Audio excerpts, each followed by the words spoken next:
the live stream, guys. Yet another day. Today we also started streaming early. Let's see how are you guys doing. Oh my god, I am so sorry for the inconsistency when it comes to this week. It's been okay. I think I have not been feeling great this week, and also there's a lot of things that have been going on. But at least I pride myself in showing up every other time.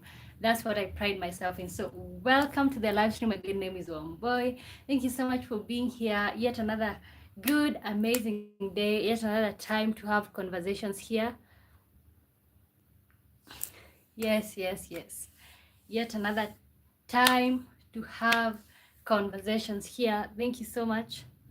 I'm live. Let me see the quality. Today I've decided to, like, sometimes I just show up in my regular things. Like right now, I have to be really honest, I feel cold. But once in a while it's just good for me to show up like I want to be here, literally. Okay. So thank you so much guys for tuning in. Um let's see how many people we can meet today. Yes, yet another day, yet another good time.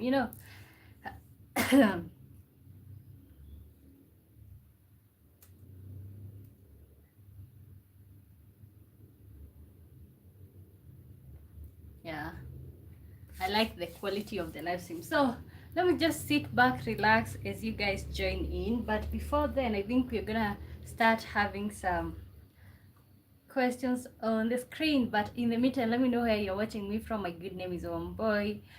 Thank you so much for being here. So when you join in, like the live stream, let me know where you're watching me from. Yes, let me know the quality. Where are you watching me from? Yes, so let's start from over there.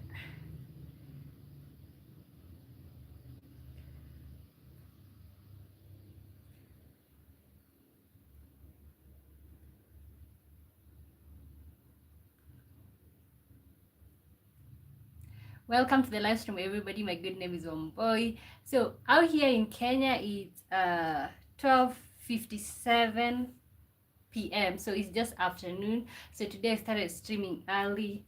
So let me know how you're doing. Like the live stream, guys, so that we can get started. Let me know where you're watching me from.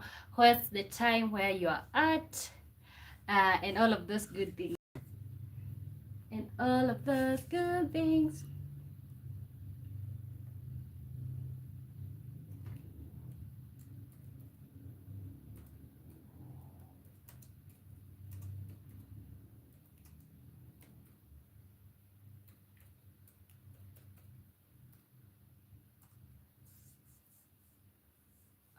Okay, welcome to the live stream.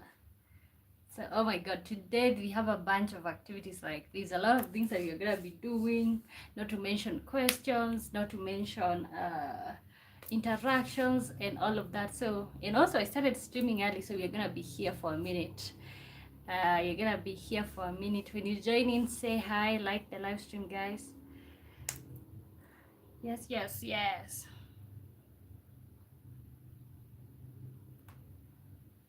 Okay.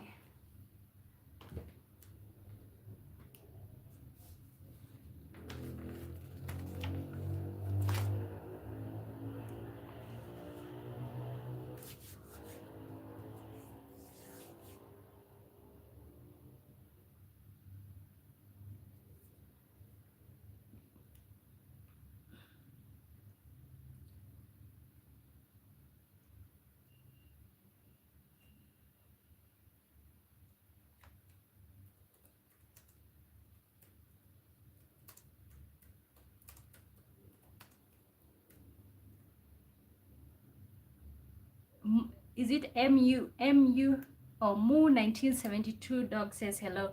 Hello, good to see you. Where are you watching me from? Welcome to the live stream. Moo dog. How do you pronounce that? How are you doing? Welcome to the live stream. Where are you watching me from?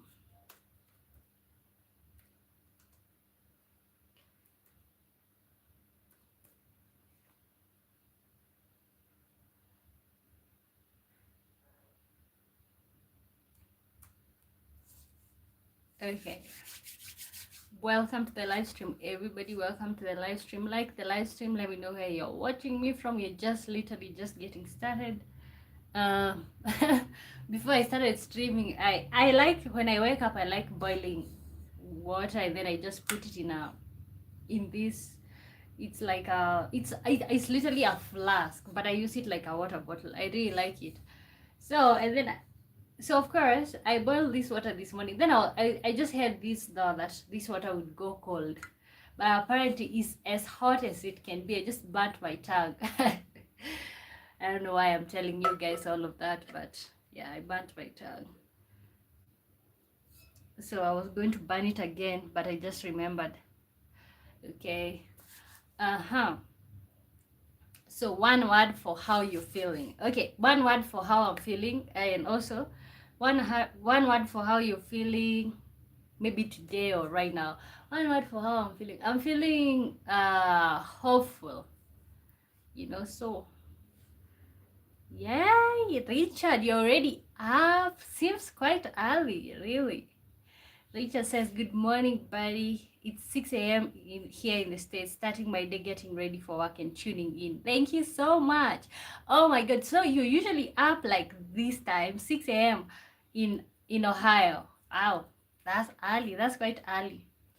Okay. So what time do you wake up when you are getting ready to go to work? Honestly, because yesterday I didn't stream at night, I kind of slept at 12 a.m. and then I was able to wake up at 8 because usually I sleep like 2 a.m. and then I wake up at 10, which means most of my day is usually gone by the time I'm waking up. Like, I normally have like 5 hours till the end of the day, so it's interesting to see that you wake up at 6 a.m. That's quite early. Okay, guys, welcome to the live stream. This is literally a free live stream. You can ask me any question. Let me know where you're watching me from. So let's just what we do best, hanging out. You look amazing. Thank you. Yeah, thank you. At least I got the compliment. Okay. I was thinking about like maybe covering my hair because honestly I just undid my hair and I never did anything to it. But I gotta say, it's just good. Is it pouring rain? It is. Oh, it's pouring raining today. And what's the temperatures when it's raining?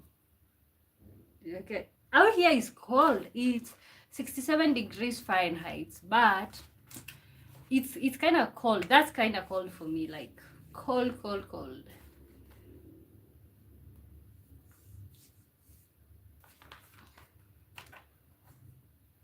Okay, keep telling me where you're watching me from. 68 degrees? Wow, and it's raining. Wow, wow. That I feel like it's cold. I feel like that's cold, cold, hot. I don't know. I feel like it's in between. Okay. Huh. That's good. That's good. Wow. Do you know that? I used to think because when I stream at 3 p.m. I usually think that you wake up at that time. So usually you wake up early and then get ready. Okay, nice. Good to see you. Good to see you. Good to hear from you, Richard. It's always humid no matter what. Oh, wow, interesting.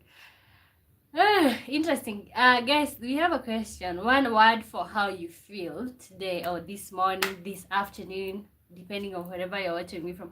Personally, I feel, what is it called? Energetic. I think I would say energetic, kinda. I don't know. Energetic, ready. Yeah, all of those things. Uh-huh.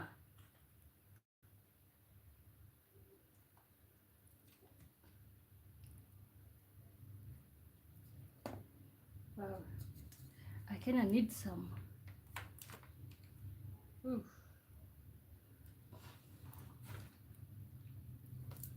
Let me get myself a cup.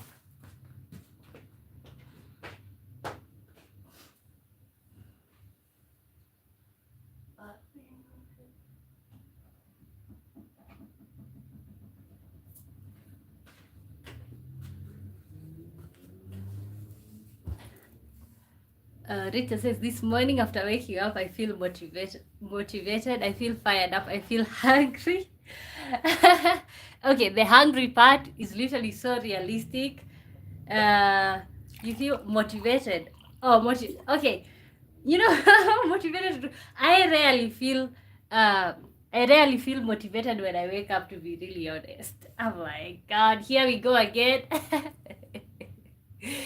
Okay, that's one. Okay, one word. That's a lot. That's a lot of words. A lot of words. I rarely feel motivated when I wake up. For me to okay, if I was not to use one word, how I feel right now, I feel motivated, kind of inspired, also discouraged, also a lot of things at the same time.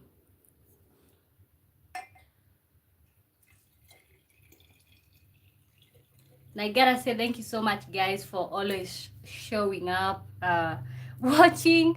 Because to be really honest, like I feel like I do have like a solid 10 people that I know always show up, so that's really nice. Rita says fresh orange juice sounds good. Fresh cranberry juice sounds good. Mm. Orange. You know, I have never had cranberry juice, to be really honest. So I can only relate to the orange. Wow, that's messed up.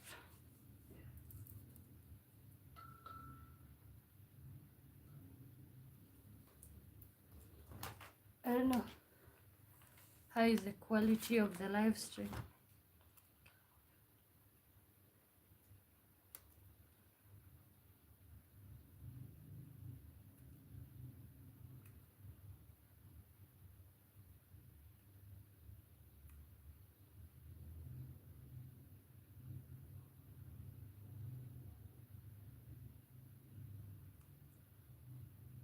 Okay, guys, welcome to the live stream. When you tune in, let me know how you're doing. I gotta focus on getting dressed and cooking breakfast. Talk later, buddy. Peace. Okay, see you later. Okay, guys, welcome to the live stream. Let me know where you're watching me from. Also, one word for how you feel right now. And today we have a lot in store, so you guys better tune in. Okay, guys, thank you for the like. And also, I gotta say thank you so much for everybody who have been showing up, supporting the channel, and all of that. Everything means so much to me, guys. Gotta do something right here.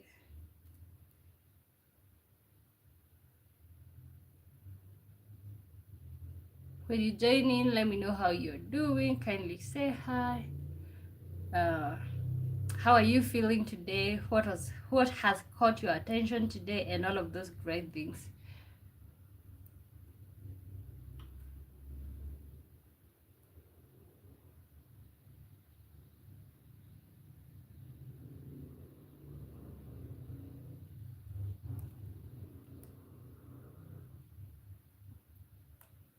I kind of have to do something right here. Make a phone call.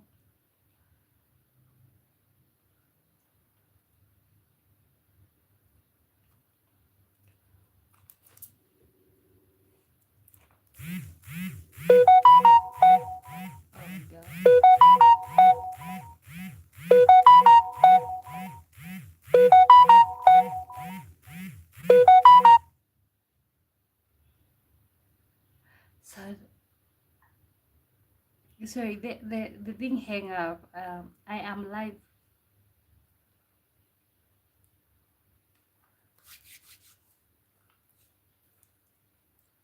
Okay, guys, welcome to the live stream.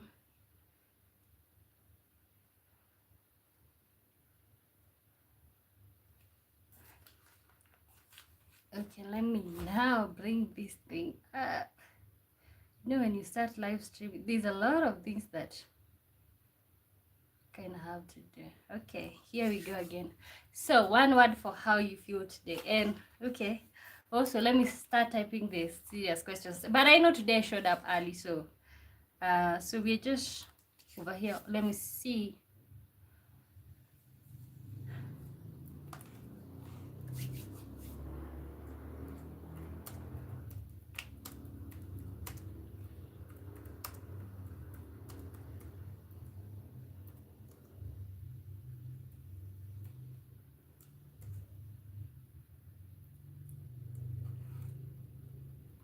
So, at what age? I think that's the question that we're gonna start with, and then slowly we are gonna go to the rest of the questions.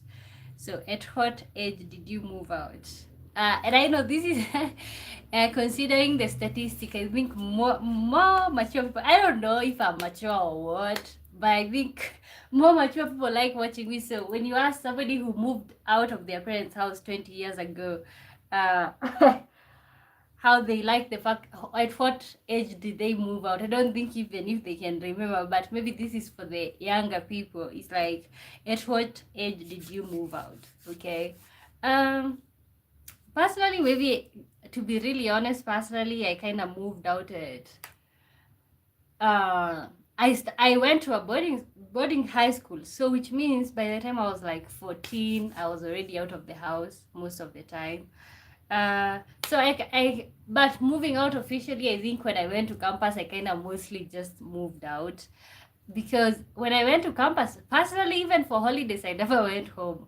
I was just soaking into the what is it called, into the solitude. I don't know if you guys like living alone. I Right now I kind of see the loneliness that comes with living alone, but back in the day, I was just I was just having fun. You have to understand that I come from a we are a huge family and all of that. So yeah, it's like you live, you're like six of you at home, and then you finally move out, and then you start living by yourself. And then everything, like, you can, the bed, you have the bed by yourself, you have the whole room by yourself.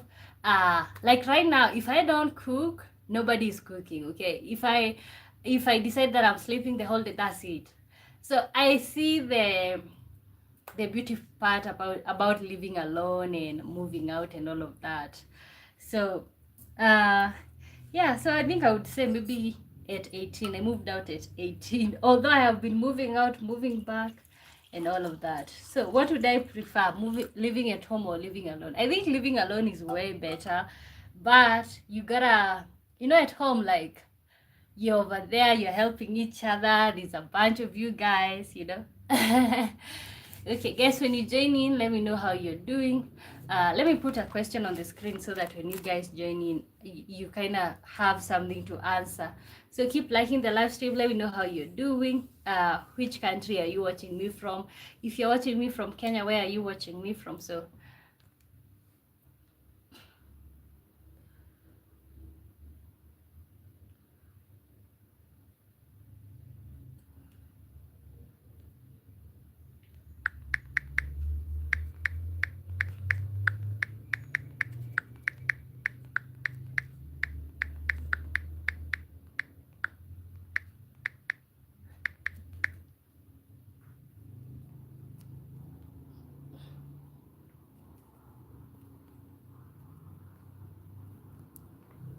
and describe your day using only emojis. And for those of you who are just waking up, describe your morning using only emojis.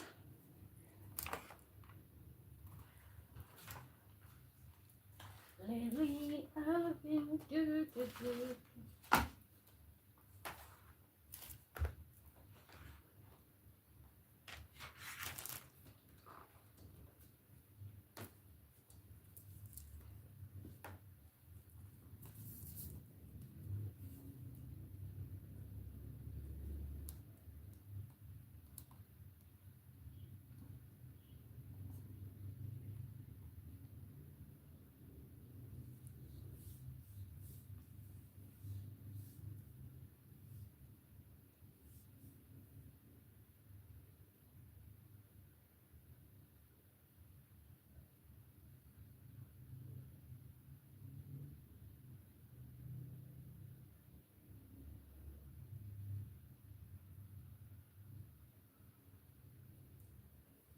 Okay, guys, welcome to the live stream. My good name is Wamboi. Let me know where you're watching me from.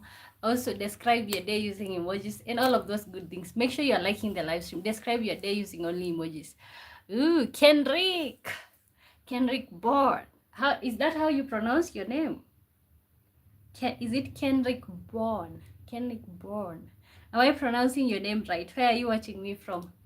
Good to see you. What's the time where you're at? keep letting me know how you guys are doing. So I'm just here sipping some hot, is it hot? Hot water. Hot water. Kendrick. How about the other one? Born. I am good. Okay. I would say maybe how is your day going, or how is your morning going, or how are you doing? Also we have a question. Born. Okay, born. The Kenyan in me just wanna say born.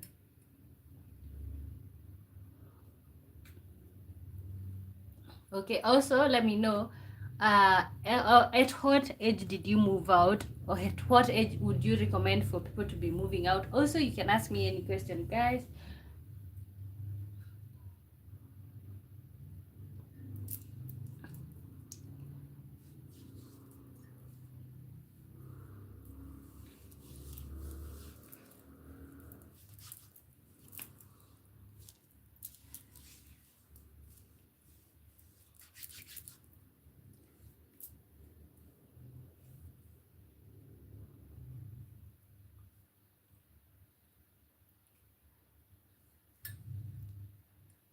Ooh, Kenrick says, I am feeling amazing because I drank a lot of water fasting this morning. Okay.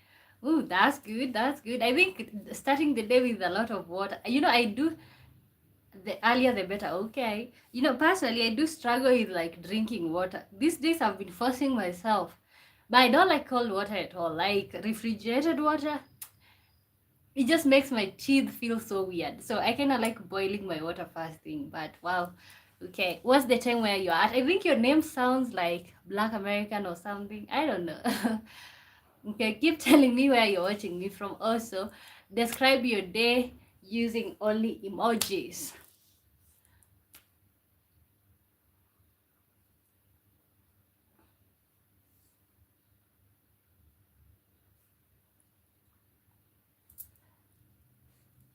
I like it a little cold. I think I am the weird one.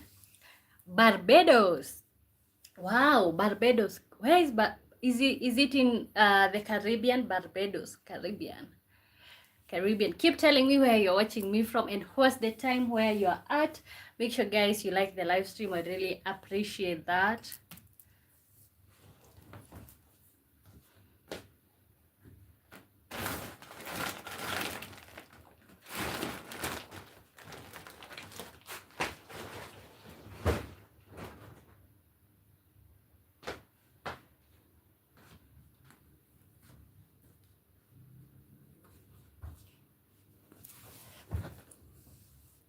Okay, Barbados is in the Caribbean.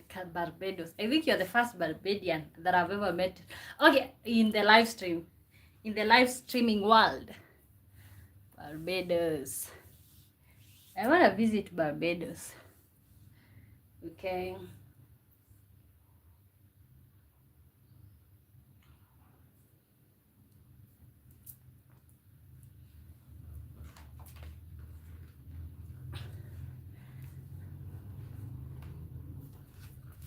It's 6:17 a.m. in beautiful Barbados. 6:17 a.m. Wow.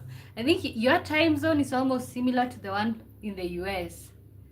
Okay, 6:17 a.m. and it's right here in Kenya is 1:18. Okay, I think by the time you said that it was 1:18 p.m. Yeah, p.m. I wanted to say a.m. Wow, there's a lot of come to Barbados now. Barbados. Yeah, I think you kind of need a lot of planning. You know what? I need to check it on the map. Okay, let me know the country you're watching me from, guys. Like the live stream. My good name is Womboy. Let me see. Barbados. Barbados on the map.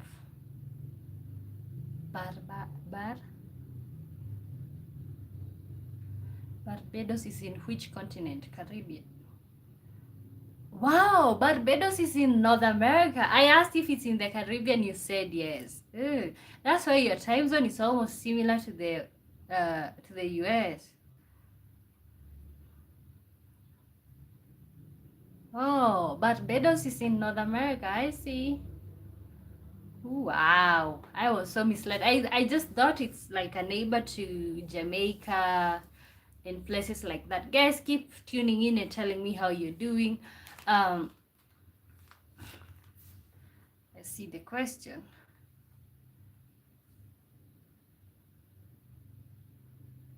Okay, let me write the next question on the screen.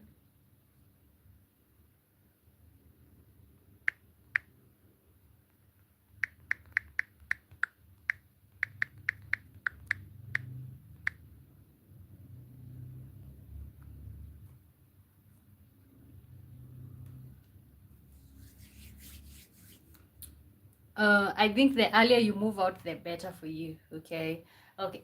For some people, I think also it depends if you have wealth at home. Okay. For people who in their homes is peaceful, there's a difference between poor and rich. To be really honest. Okay.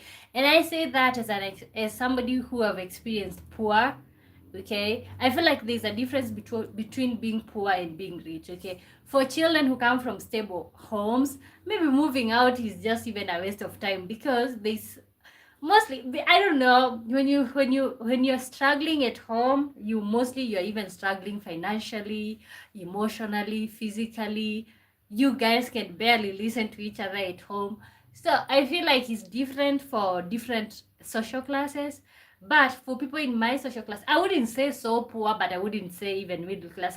Maybe I would just say poor. If you're literally poor at home and literally okay, there is peace, but you would maybe use some privacy, some serenity. I feel like the earlier the better. But also you gotta agree with me that when it comes to moving out, it also depends with what type of home you're coming from. you know like out here, mostly in Kenya, like most, if you don't move out, you're gonna be stopped from doing so many things. And if you move back in, you need to have your own systems, and you need to have your own system, your own rules, so that you can be able to survive. Because I feel like when you stay where you were born, mostly it kind of stops you from dreaming, and you can only become like your environment. So honestly, my future or my dream is like to live off grid life. I would literally want to like move back to the farm. But to be really honest, you have to move. I think you have to move back with systems that are working for you. Otherwise, you're just gonna be stuck in this loop of becoming. You can only become as good as your environment. So that, I think that's my opinion. Okay. Also, we have something on the screen: 7 truths about men.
All men are the same. Mm. Really? I don't think so. In what context? In what context? Okay. For me, one truth about men is like a man's future hides in his routines. Like, if you want to know who a man is, just look at his routine, who he have around him. I think like a man's future lies in his routine. And then personally, I do have to all of the other ones you guys are gonna tell me. a man without purpose is a dangerous man. Okay, because like honestly, I was even thinking about that. A human being without purpose, there's only one mind. Okay, okay, okay. If men only have one mind, what do men think? Like, if men are the same, what do they think? Another thing, I think, truth about men. Listen to what he says, uh, but also observe what he does. Like, it's really essential. Okay, guys, thank you for tuning in. My good name is Wamboy. So on this live stream, you're gonna be just hanging out. Maybe at some point. Yesterday, I did say that I was going to show you guys around out here. We'll see how that goes.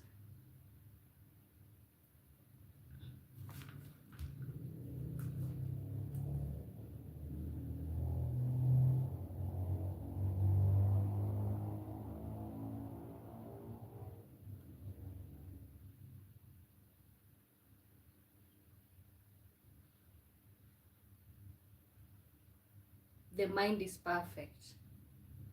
Okay. Oh, oh, a man's mind is perfect. Okay, you know what? Tell me some truths about women. If a man's mind is perfect, what about a woman's mind? What about a woman's mind? I feel like we all kind of feel like a woman's brain is not perfect, but I just feel like maybe because of hormones and all of that. You guys, like, I only imagine what men feel like. You have like the way you are, or like how you're feeling that way all month. Okay, so you don't have points where like it's not you, it's literally your hormones. So all women are the same. No, women are not the same. I feel like we are all different. Okay, why do you feel like women are the same?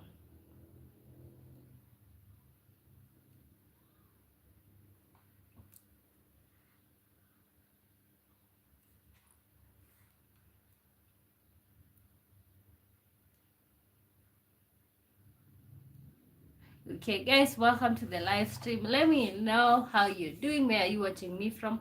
Let me know some of the truths that you know about women and men. Also, you can answer at what age did you move out? Okay, and I think you would be doing me a favor if you like the live stream, guys, because there's only one mind. Okay, but if men and women have one mind, does that mean that men and women are literally the same? If we have one mind, okay, what makes me one boy and what makes another female who they are? Like, because we are literally so okay, I feel like we are same but so different in so many ways. I feel like, and I don't think that we all have the same mind or the same behaviors. Might be the same, but I don't think we do have the same mind. You know But maybe you would know better, if especially if you've seen different women, how they react and stuff like that. Okay,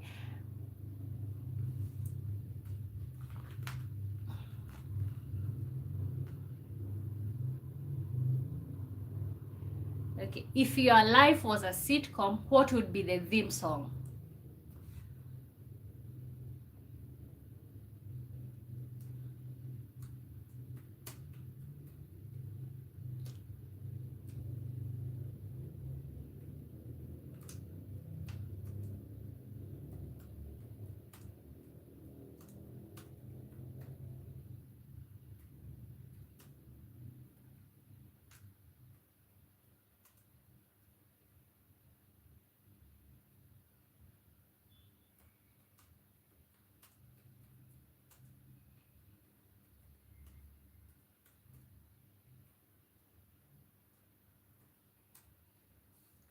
Kendrick says we only appear to be different because of our outer senses. Okay, but we are literally the same.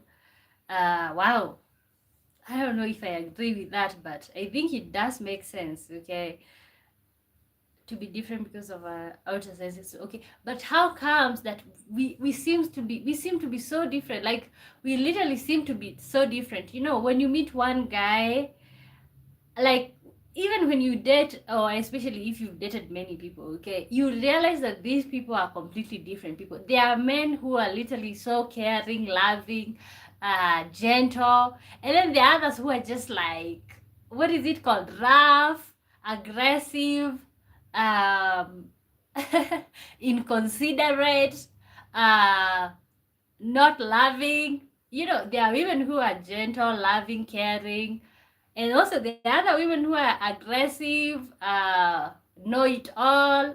Yeah, all of these things. So you know, you gotta wonder, like, what causes that? All men are loving and caring. No, not all men are loving and caring, my good friend. Okay, what is the definition of loving and caring? Okay, I feel like some men are loving and caring, and that's why you see, for example, out here, this notion where like men from the Western world are considered to be more loving and caring.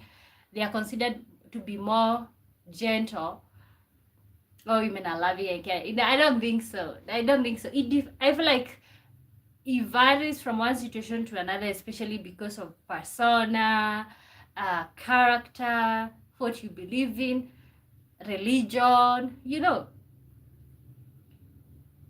there's only one mind, don't forget, okay? But why is it that like people behave so differently? Why is it that like some women are aggressive but some are not? Why is it that some men are aggressive and some are not? So what causes that? What causes that shift?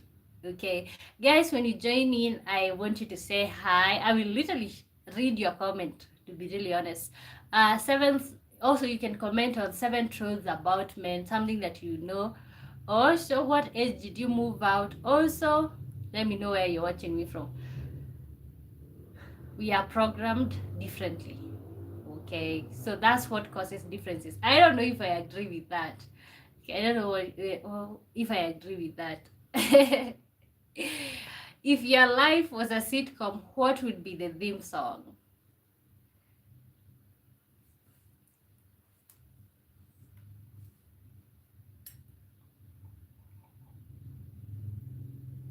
But I don't think I don't think the world would be fun if we all had the same personality, if we all behaved the same way.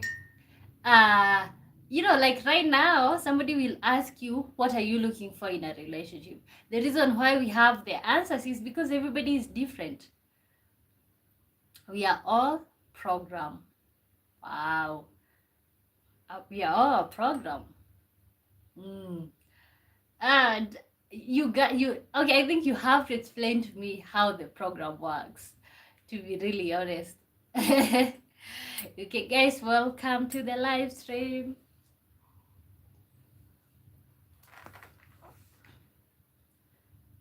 If your life was a sitcom, what would be the theme song?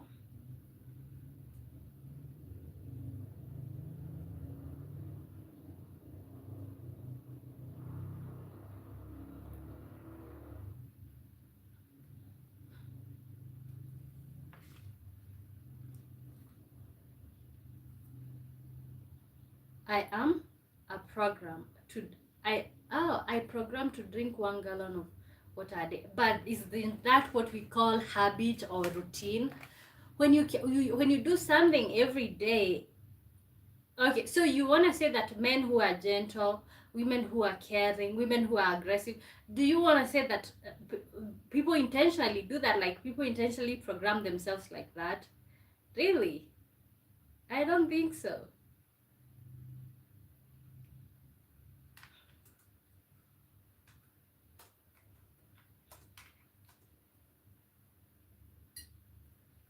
I think those are habits.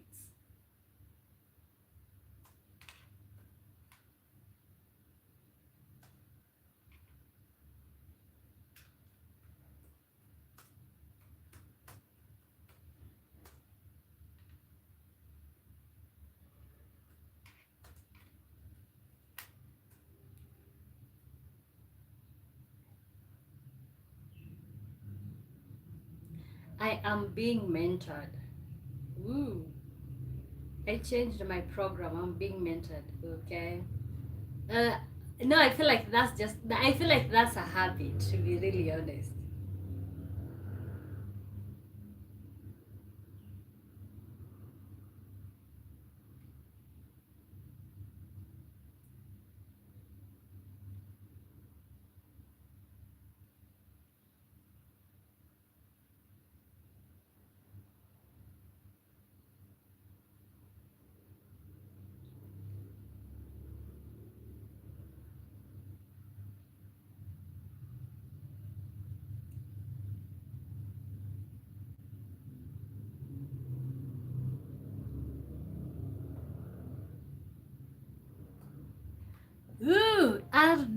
RDMC for financial freedom. Okay, you're being mentored into financial freedom. Okay.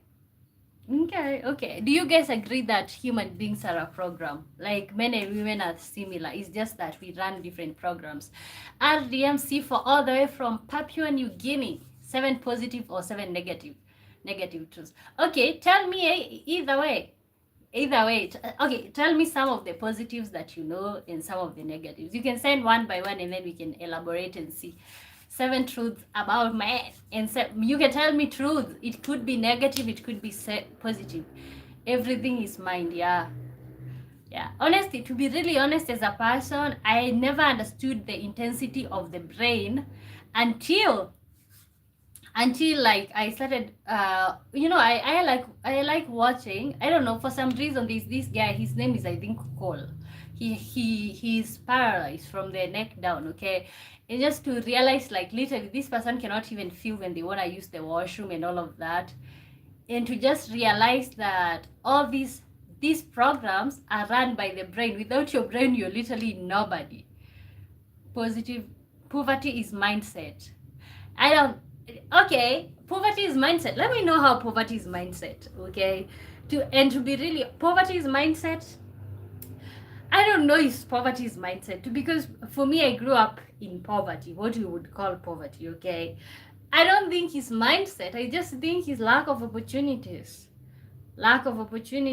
Okay, for most people who do well in life, it's not because they have an extra brain or anything.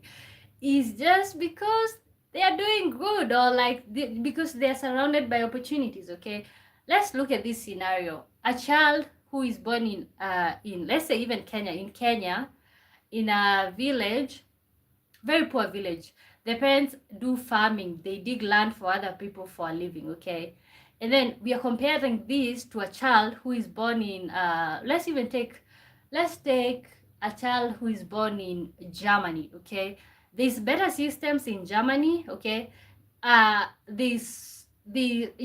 if the parent cannot provide, they have foster care. Okay, and I'm not saying that these are the best system, because I have been watching a lot of Karamo and all of that, and I see how these children suffer in the hands of this foster thing. But here in Kenya, mostly we don't have that. Okay, so who is more set to succeed? The one who is born in Kenya in a village with no opportunities, or the one who is born in Germany, almost in the same scenarios? Who is more likely to succeed in the long run?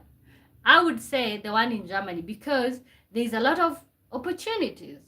RDM says men bring humor and lightness, playfulness, teasing, bad jokes, and making people laugh.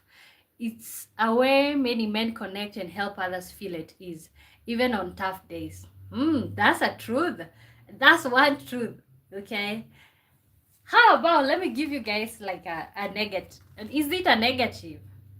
I don't think it's a negative, but I would say a man's future is hiding in his routines. Okay, the people that he have around, because you can't tell me that you're a good man, you're a gentleman, you care about your family, when you hang around people who are deadbeat fathers, when you hang around people who are women beaters, when you hang around people who are aggressive. So that's another one. Okay, let me hear one of the negatives. Kendrick Bond says poor means passing over opportunity repeatedly. Wow, do you guys agree with that poor means passing over opportunities repeatedly? I don't think so. And honestly, maybe that's why I don't consider myself poor right now, because I feel like I have the brain and I will use my brain to like do whatever I gotta do. But looking at my parents, I don't think they passed opportunities repeatedly. Okay, maybe they might have concentrated on going to school instead of getting married and starting having children. Maybe that was an option. But honestly, I don't think they passed opportunities repeatedly. I have seen those people work hard, but maybe they were supposed to be working smart. It's not where you are. Okay. Yeah. No, I don't think he's passing opportunities repeatedly. I feel like poverty is lack of opportunities, right? How many of you agree with that? And let me know where you're watching me from. Wow. RDM says there's so much opportunities in Kenya. Okay, for example, let me know some of the examples that some of the opportunities. Okay, RDM says suppressing emotions is a negative truth.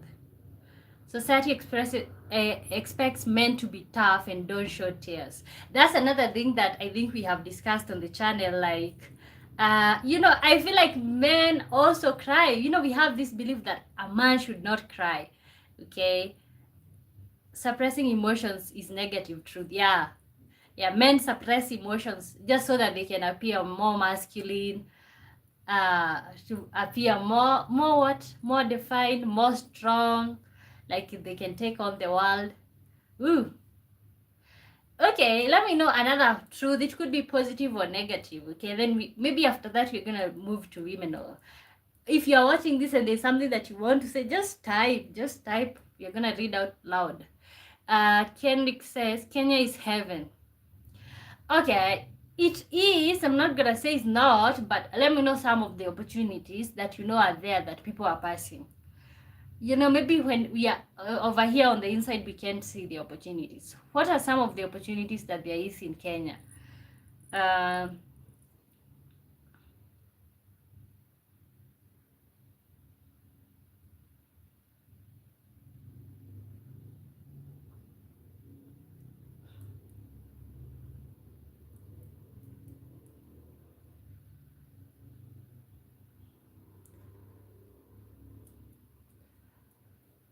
okay, guys, welcome to the live stream.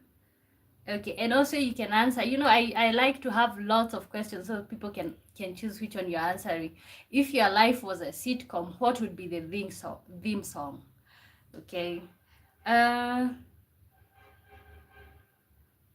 uh, right now, at the moment, I think uh, Mr. Magic by Grover Washington Jr. Because it gives the whole thing of like main character. I feel like we spend most of our time here trying, making other people's to be the main character. But I feel like right now, yeah, it's giving main character. So I think that would be the theme song on my side. Okay, if this is your first time seeing me, my good name is Omboy. Let me know where you're watching me from. At least that's how I remember you guys. For example, I think RDM showed up a few weeks ago, and I remember he's from Papua New Guinea. Kendrick says he's from Barbados. I didn't know Barbados is in North America, but now I know.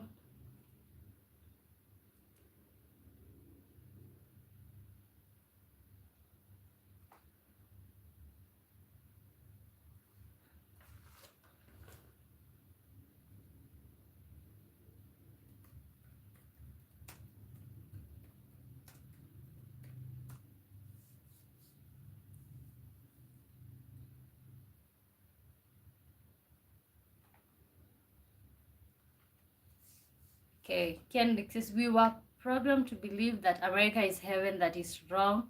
Wherever you are can win. Okay, no, and I don't disagree with that. I have been an advocate of African countries.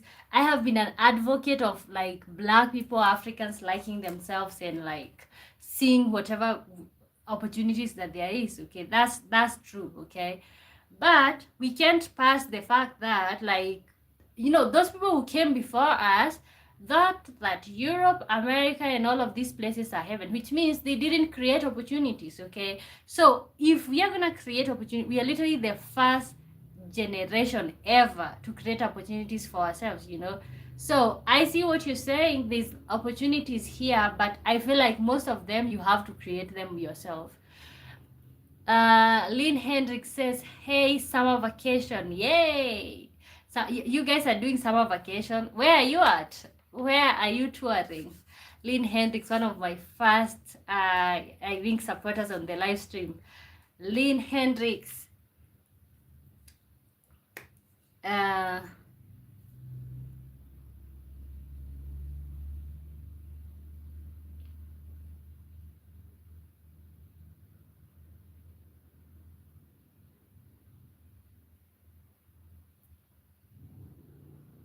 okay, and okay. It begun. It's oh, you're in begun. It's 12. I already have 44 minutes. Vankati. I can I kind of have to read that from the laptop. I think it's translated. Oh, it's 12, is it 12 p.m.? Okay. Happy summer vacation. All of you guys who are doing the summer vacation, send me pictures. Okay, some of us, you're just sitting here, no vacation for us. Okay, enjoy your vacation, Lean. Kendrick says there are millionaires in every country in the world, not only America. And I know, but see, what we look when it comes to like where are you most likely to succeed, okay, when you look at the general population, where are they at financially? I think that's what we look at, okay? We don't look at the millionaires, we look at the other general population. We have to get mentored. I know, because personally, like for me, even me deciding, let me just start live streaming or like doing something about this is me just trying to create an opportunity for myself, right? Okay, but not so many people have the chance, because when you're building something like this, bills have to also get paid. Okay, when you're trying to do something like this, you still have to eat, right? When you try to do something like this, you need a phone, right? You need internet. Okay, not so many people have the access to such things. So as far as these opportunities, we also have to like look at what does it take for you to make it happen. For example, like a camera. Like even for me, I have so many videos that I want to record. Okay, I have a camera, but it's not great. Okay, so see, you have to think about what does it take to get the tools that you need. IDM says, what are some traditional practices in your country that suppress opportunities for men and women? Ooh, I think I will pin that question. What are some traditional practices in your country that suppress opportunities for men and women? For me, I think corruption. Okay, corruption is one of the activities in Kenya that suppress opportunities. Okay, another one is the old people do not retire, like they're still on jobs. Okay, you go to offices where like even when it comes to broadcasting and media, okay, people who are there broadcasting are people who have been there for like their whole entire life. Okay, and there's new graduates. How do these people get an opportunity to also broadcast? So I think I would say corruption, and also we have a population that does not retire. Another one is nepotism and tribalism. Okay, people hiring people only from their tribes. So those are some of them. Let me know some of yours. It started at 12 and it's now 12:45, so I already have 45. Oh, you already have 45 minutes vacationing. Okay, I hope you enjoy your summer vacation. Kendrick says mentorship is answer. That's why I am getting mentored. Okay, yeah, you know, you gotta, I feel like you're doing a good job, because for you to become great, you literally have to watch great people. I am getting results. All it takes is a decision. Okay, what are some of the things that you've started doing when you're getting monitored so that you can improve your situation, see opportunities, you know? Also, another thing, RDMers, what are some of the traditional practices in your country that suppress opportunities for men and women? I think I would say also, God, why did I just forget that one? Wow. Okay. Muntu. You want 7 truths only? 7 truths? Give me 7 truths. Oh, do you have 20? We are here for it. We are here for it, guys. Welcome to the live stream. When you join in, like the live stream, guys. Kendrick says, all I did was make a decision, okay? Personally, even me personally, I have made a decision that I'm not going to live the same life that I've lived when I didn't have control over. You know, I have decided that I'm going to make different decisions than my parents did, especially when it comes to be really honest, I think also priorities. Another thing that causes poverty is priorities, not having our priorities straight. All I did was make a decision. Muntu says, how are you today? I'm good. I think I'm good. I'm feeling inspired. motivated, and I'm ready. I think I'm ready for whatever this is. How are you doing today? Everything is here. Men fall in love more than women. That's one truth. I don't think so. I think women fall in love more than men. Do men fall in love more than women? Okay. Also, I feel like another thing about women, like we want to go with the guys that we love, not the guys that love us. Okay. You'll see a man who literally loves you to bits, like that man would give his life for you. But you know what you're gonna be doing? You're gonna go for the one that you love, not the one that loves you. Maybe that's why we think that men don't fall in love more than women. I don't know. Kenrick says, nothing is created or destroyed. Do you understand that what nothing is created or destroyed? Do you understand what that really means? No, I do not. Fill me in. Okay, Muntu says, I'm doing okay. Okay, that's great. That's good. I think there's a question here from RDM from Papua New Guinea. What are some traditional practices in your country that suppress opportunities for men and women? Okay, because I'm telling them, I was giving a scenario where a child is born in Kenya in a village, poor, no opportunities, and another child is born in Germany, poor, no opportunities. So I'm saying, in the long run, who is more likely to succeed? And I said the one in Germany is more likely to succeed because you know what? There's systems in that country, okay? You might be born in the same scenarios, your parents are not doing great and all of that, but the one in Germany, because of opportunities, okay? But Kendrick is saying that we just don't see opportunities out here. We want to chase, we want to think that some other place is better than where we are at, you know? Mutu says women don't go for men they love. They go for the men who can do something for them. They fall in love with what can be done, not the man. I think right now is about that, but let's even go back to like, let's say 1999. Were women going for that? No. I think this is pretty much recent, especially after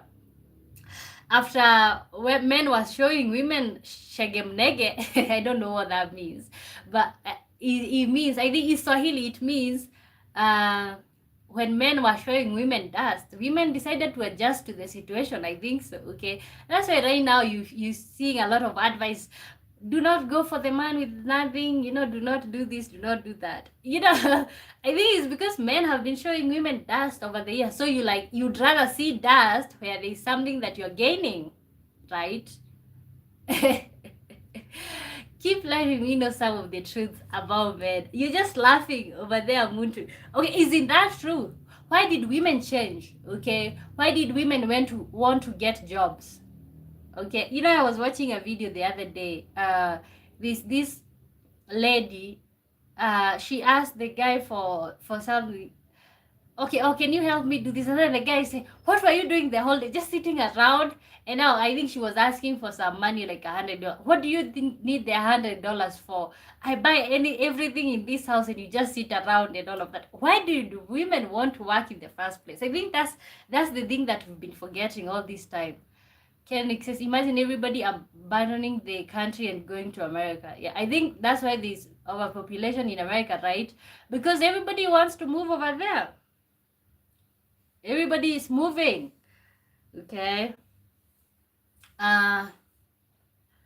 So what do you think can be done so that people can stop moving to one place thinking that there's opportunities over there?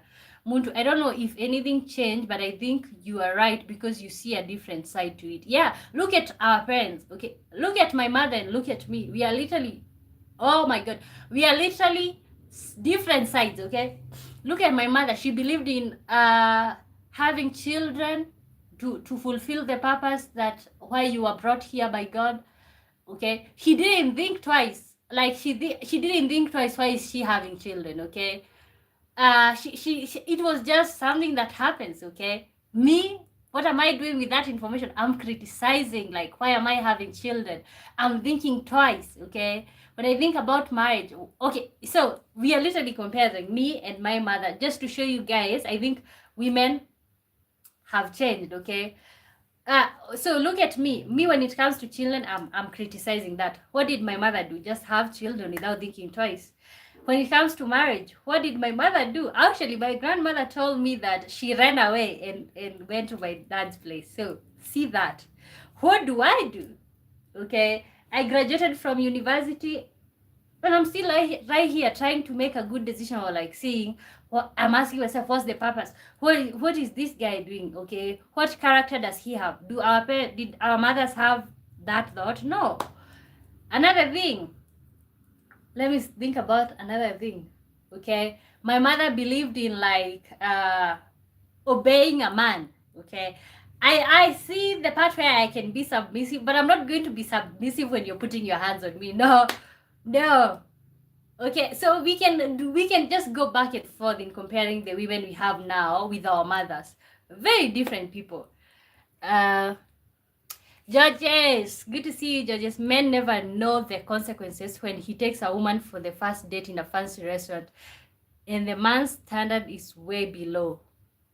Okay, so what would you advise? Would you advise men not to take women at an expensive restaurant for the first day, because that is what she's gonna be expecting? And if you do not maintain that standard, then it's like, why are you putting on a facade? My name says those arms need tattoos. Do they? Oh God. I think if I would ever have a tattoo, maybe my name. Like, I'm not trying to write anybody's name. Maybe my name. Okay. So I was just saying, when you look at women right now and the women that we used to have years ago, oh, very different. Okay, because I think most men are saying, oh, you know, women these days have changed. Women are only there for what they can get, finances. But I think there's so many reasons why women have changed. Okay, somebody like me, I grew up my mother telling me, you know what, you have an opportunity, go to school, get educated. Okay, don't end up like me. And honestly, I'm not even making that up. Like, I could hear my mother telling me that, okay, have your own money, you don't have to be borrowing money every other time. So this empowerment that women have been given definitely is not going to yield to the same results. Okay, you're not going to be seeing a woman who is behaving the same with the type of opportunities that women have right now. Muntu says, yeah, I don't think putting hands on someone is good. If a woman can't respect you, she's not for you.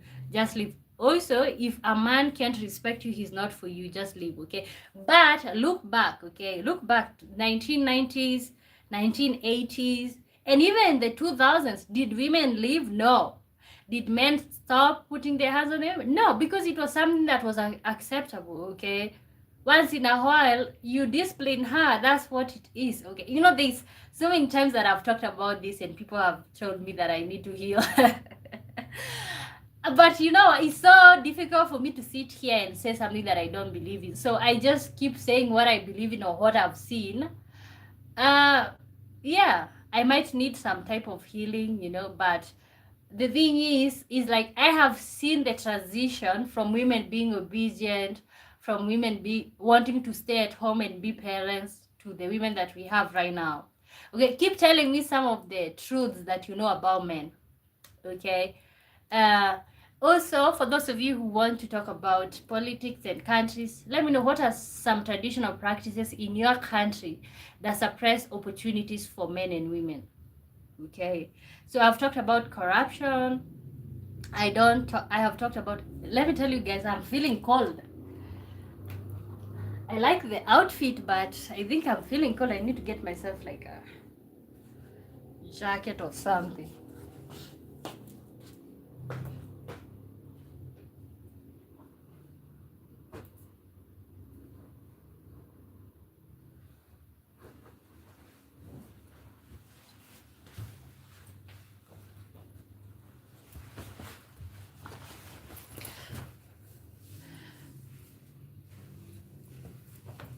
George says, yes, men make a terrible. I prefer to read from the laptop. I rarely miss comments on the laptop. Yes, men make a terrible decision of spending millions on one day wedding, then they eat leftovers for the rest of their lives. Okay, to be really honest, right now, where my mind is at, like that type of wedding of inviting a large group of people, and to be really honest, it's not even people who are celebrating you. Okay, they are coming there saying, oh my God, we'll see how long they will last. I don't think, me personally, I would never, like, that money that we want to put down on the wedding, let's use it for another for another purpose, because these large numbers of people that we are calling for them to witness us getting married, it doesn't make sense. Okay. Muntu says men want to provide women with everything they need, especially financially. Oh, that's a truth about men. I think I've heard this from several men. I didn't know men want that. And when you are able to get yourself some stuff, men get upset, right? Oh, you missed my comment, did I? Oh, is it the one that you said, imagine everybody abandoning their country and going to America? I think I read that. If there's another one, you need to retype. It didn't come through. Sometimes YouTube is very sensitive. Look at the words that you're using. Imagine everybody leaving their country and moving to America. That's sad. Okay, while we can create opportunities in our own countries, okay, when we can stop the corruption in our own countries, okay, when we can have these people who are really old retire, okay, so that the new people, the young blood, can get opportunities, So if that's the comment, I think I did talk about it. Muntu says there's another truth. Whether men can afford it or not is another thing, but men want to do that, okay? Men want to provide a truth about men and women. Men want to provide for their women, okay? But I feel like most of us do not want to agree with that. But I think kind of like it's true. The joy that you see when a man knows that he's the one that's providing for you is literally unmatchable. But the problem is the moment you give your life up and now you're being provided for, there's a lot of risks that are there in between, okay? You are risking being disrespected. You're risking being thrown out. I like being provided for, but I gotta tell you, I kind of need to have something of my own, to be really honest. Yeah. Come join me and get mentored, okay? RDM says, what you've mentioned in your country is similar in mine. Corruption, nepotism, tribalism, okay? How are we supposed to move forward? Then, right now, you have a lot of experienced graduates from African countries, from Asia, all of them moving to countries like Europe just because they have created opportunities. And when you move over there, you're not being given a job because you're from their tribe. You're not being given because you're like them. You're being given a job because there exists a job to be done, Come join me and get mentored. Most probably. Isobel Williams, hi, good to see you. Kendrick says, so you can see the opposites in Kenya. Yes, I can see, and I feel like most millions of people can also see this, okay? The reason is like, okay, in the US, people mostly are retired at the age of 65 or even 60, okay? And all this time, they had the social security, they have been saving up for their old age. What do people do out here? The 1% that have jobs keep working all their life. And then all of the other ones who have been hustling their whole life, what do they do during their old age? Depend on their children. Black tax. Okay, you're sitting there, you're earning peanuts, and your parent is looking after you because they are retired, they are not able to provide for themselves. You need to provide for them. You need to help them. For those of them who are bedridden, they don't have a saving for their old age. What do they have? They have you. Okay, so see, that's a lot of difference. That's a lot of difference than we are willing to admit. George says, I will one day invite myself on a wedding, then raise my hand when a pastor says if anyone is opposing the wedding happening, raise my hand and run. Okay, I think that will not work, the explanation, because you kind of need an explanation why you don't want it to work.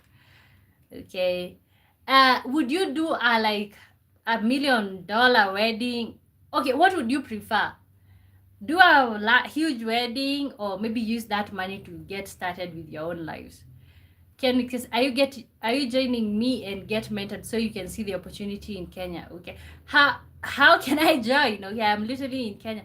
Okay, personally, to be really honest, I see the opportunities. Okay, I see that you can even start your own company out here, but see, you need finances. Okay, for example, even what I'm doing right now, this is literally an opportunity. I see the opportunity, but you need a lot of things. For example, I have a lot people, most people have been telling me, especially people from places that they have never come to Kenya or Africa, they want me to show them my life in the village or my life out here. But to get that done, you need tools. The money is there. Where is the money at? Where is the money at? Okay, keep telling me, what are the traditional practices in your country that suppress opportunities for men and women? Also, let me know some of the 7 truths about men. Somebody said that men love providing. That's a truth. Men love providing. Okay. I did also have my own truths that I had. The money is in the air. How do I tap the money, my friend? RDM says, speaking of weddings, arranged marriage sometimes suppresses people from going after their dreams as they are married off at a very young age. This is exactly what I have been saying. And for me, these days, I think I'm pretty much close with my mother. And I just tell her what I feel, or what I feel the decision that they made that have brought struggle into our lives as their children in the long run. Okay, I told my mother, I told her that the whole practice, but I know she got married in the 90s, so what do you expect? You expect that. Okay, I feel like they got married without a system, like without a plan. Okay, and even without thinking twice, because that's what was expected. You at the age of maybe 16, 17, 18, who knows, whatever, you get yourself a person, you go to their place. You don't have to be in love, you just need to know that you got yourself a man.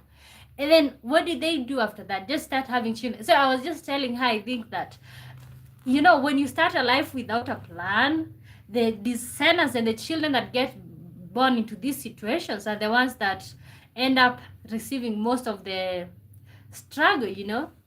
Yeah, so what you're saying, arranged marriages, also look at countries that do not do that. They are way ahead. Okay, look at countries where they have a lot of divorce rate. They are way ahead, because you know what, I'm not gonna sit here and watch you ruin my life, or like, I'm not gonna sit here and persevere just because I have to. No, you have to decide. How do I decide? Muntu says men are more receptive to respect more than love. That is another truth. Ooh. Okay, so you guys, the women in the chat, men are more receptive to respect more than love. There's another truth. A woman who respects a man can go further with him more than a woman that just says, I love you. Wow, another truth.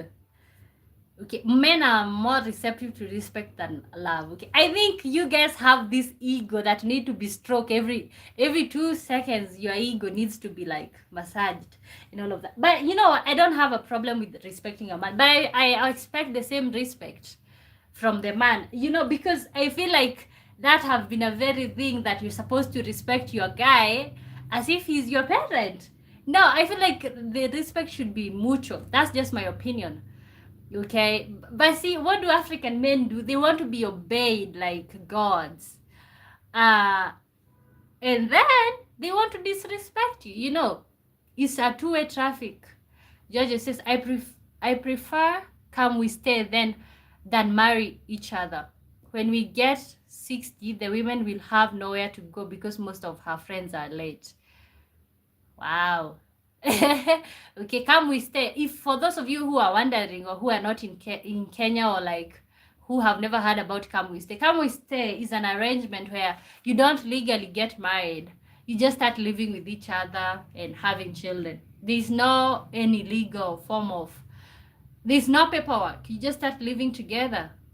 Okay, I don't know how I feel about that, but it works out, because most of our parents, that's how they got married. Just coming we stay, you just move in with no purpose whatsoever. How much do you want? Get very clear. Oh, you have to get very clear a lot. Like, I think $1 million like right now would solve most of my problems. Keep telling me some of the truths that you know about men. Also, you can include some of the truths that you know about women. But I think today I want us to focus 7 truths about men. Also, there's also another question from Papua New Guinea. what are some traditional practices in your country that suppress opportunities for men and women? I talked about corruption. I talked about nepotism, tribalism, and also let's talk about tribalism. You know, especially I think that's one thing that we have out here. Okay, maybe other countries like US deal with race, and us we have to deal with tribe. Do you know how stupid that sounds? Like we dislike each, we literally look almost like each other, but we have to look for reasons to disagree. We have to look for reasons not to like each other. Why is that? Why do we have to have reasons not to like each other? We are literally all black. We have, you know, why? IDM says, "Can we stay?" is a popular practice in my country.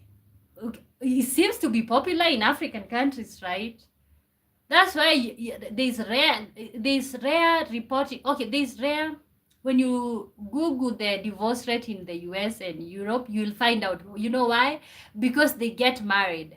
When you look at divorce rate in Africa, you will maybe find, but you'll see small percentage. You know why? People do come with stay, so they're not registered, you know.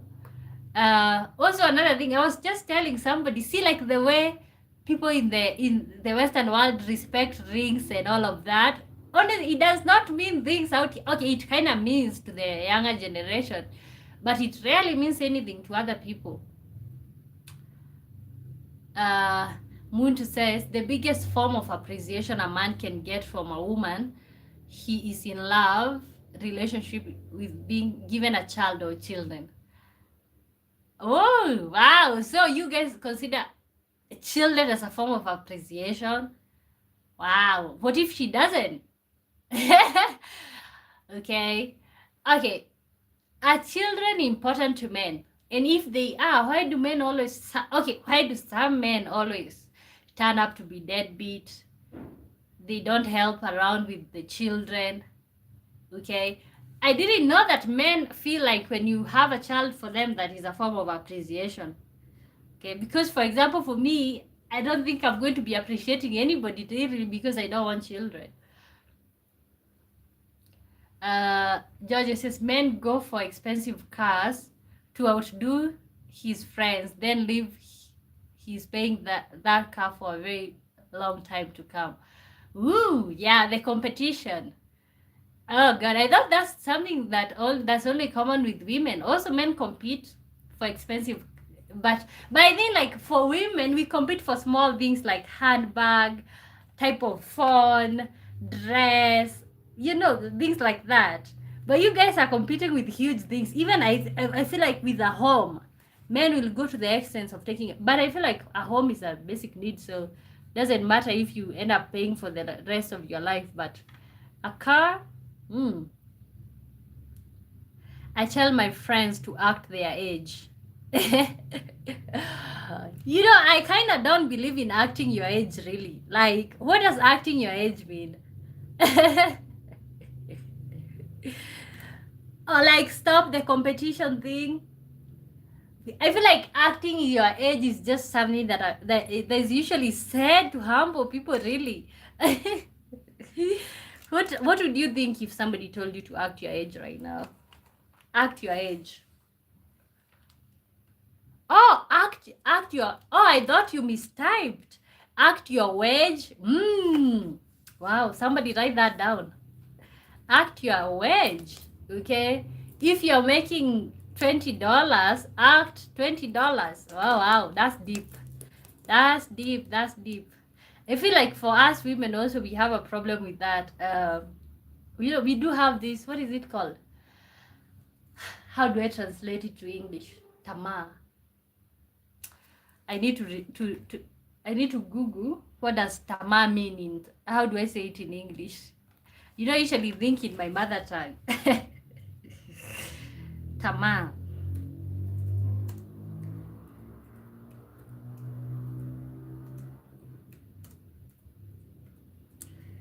But Muntu surprised me by saying that men feel appreciated when you have their children. Oh, desire.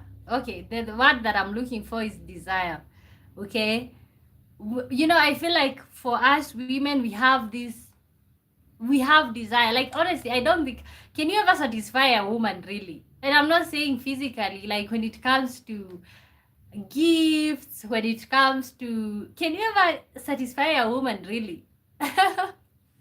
Because even me, personally myself, like, I say, you know what, when I get this thing, I'm going to be so happy. But that only lasts a day or maybe a few hours. Then I'm back to like, I need this other thing. For example, when I was living at home, I was always saying, God, I can't wait to move out. I was just feeling this thing of like, oh God, I need to move out. I need to move out. Like, I was like, when I move out, that I will be happy forever. Like, this, that will be it. And then I finally moved out, my friends. Right now, I am thinking about moving back home. Okay, then I get here, I'm like, when I buy a television, I'll be so happy. And then I get a television, then I want something else. I always want something else. And I'm like, can't you just get satisfied? Judge says, what did I hear? Or my ears paining. You said you don't wish to have kids. Why is that? So this no, you heard me correctly. Like, the reason, there's a lot of reasons, okay, but I think mostly personal. I just feel like it's just my time to be a child. I don't think that I was ever a child. Parentified, I was always helping my mom with my brothers, cleaning around. I feel like I have been a parent for a long time. It's just my time to be a child. Yeah, so that's one of the reasons. There's many others, but that's one of the major ones. Being parentified, raising children that are not yours, okay?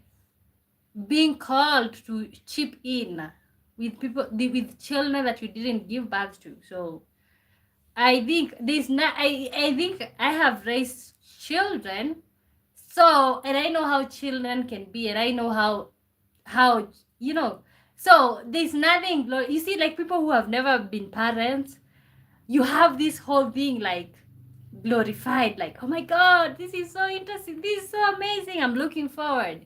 But I don't have that desire. Muntu says, I don't think women can ever have enough. But okay, fair enough. But also, can men also ever have enough? RDM says, what are some challenges you faced when you moved out away from family? Okay, let me pin that. Even other people can contribute. Thank you for the questions, by the way. What are some of the challenges I face after moving away from family? I think loneliness. God, me, I grew up in a house full of people. Okay, in my home, we are always making noise. Like, you can get an ounce.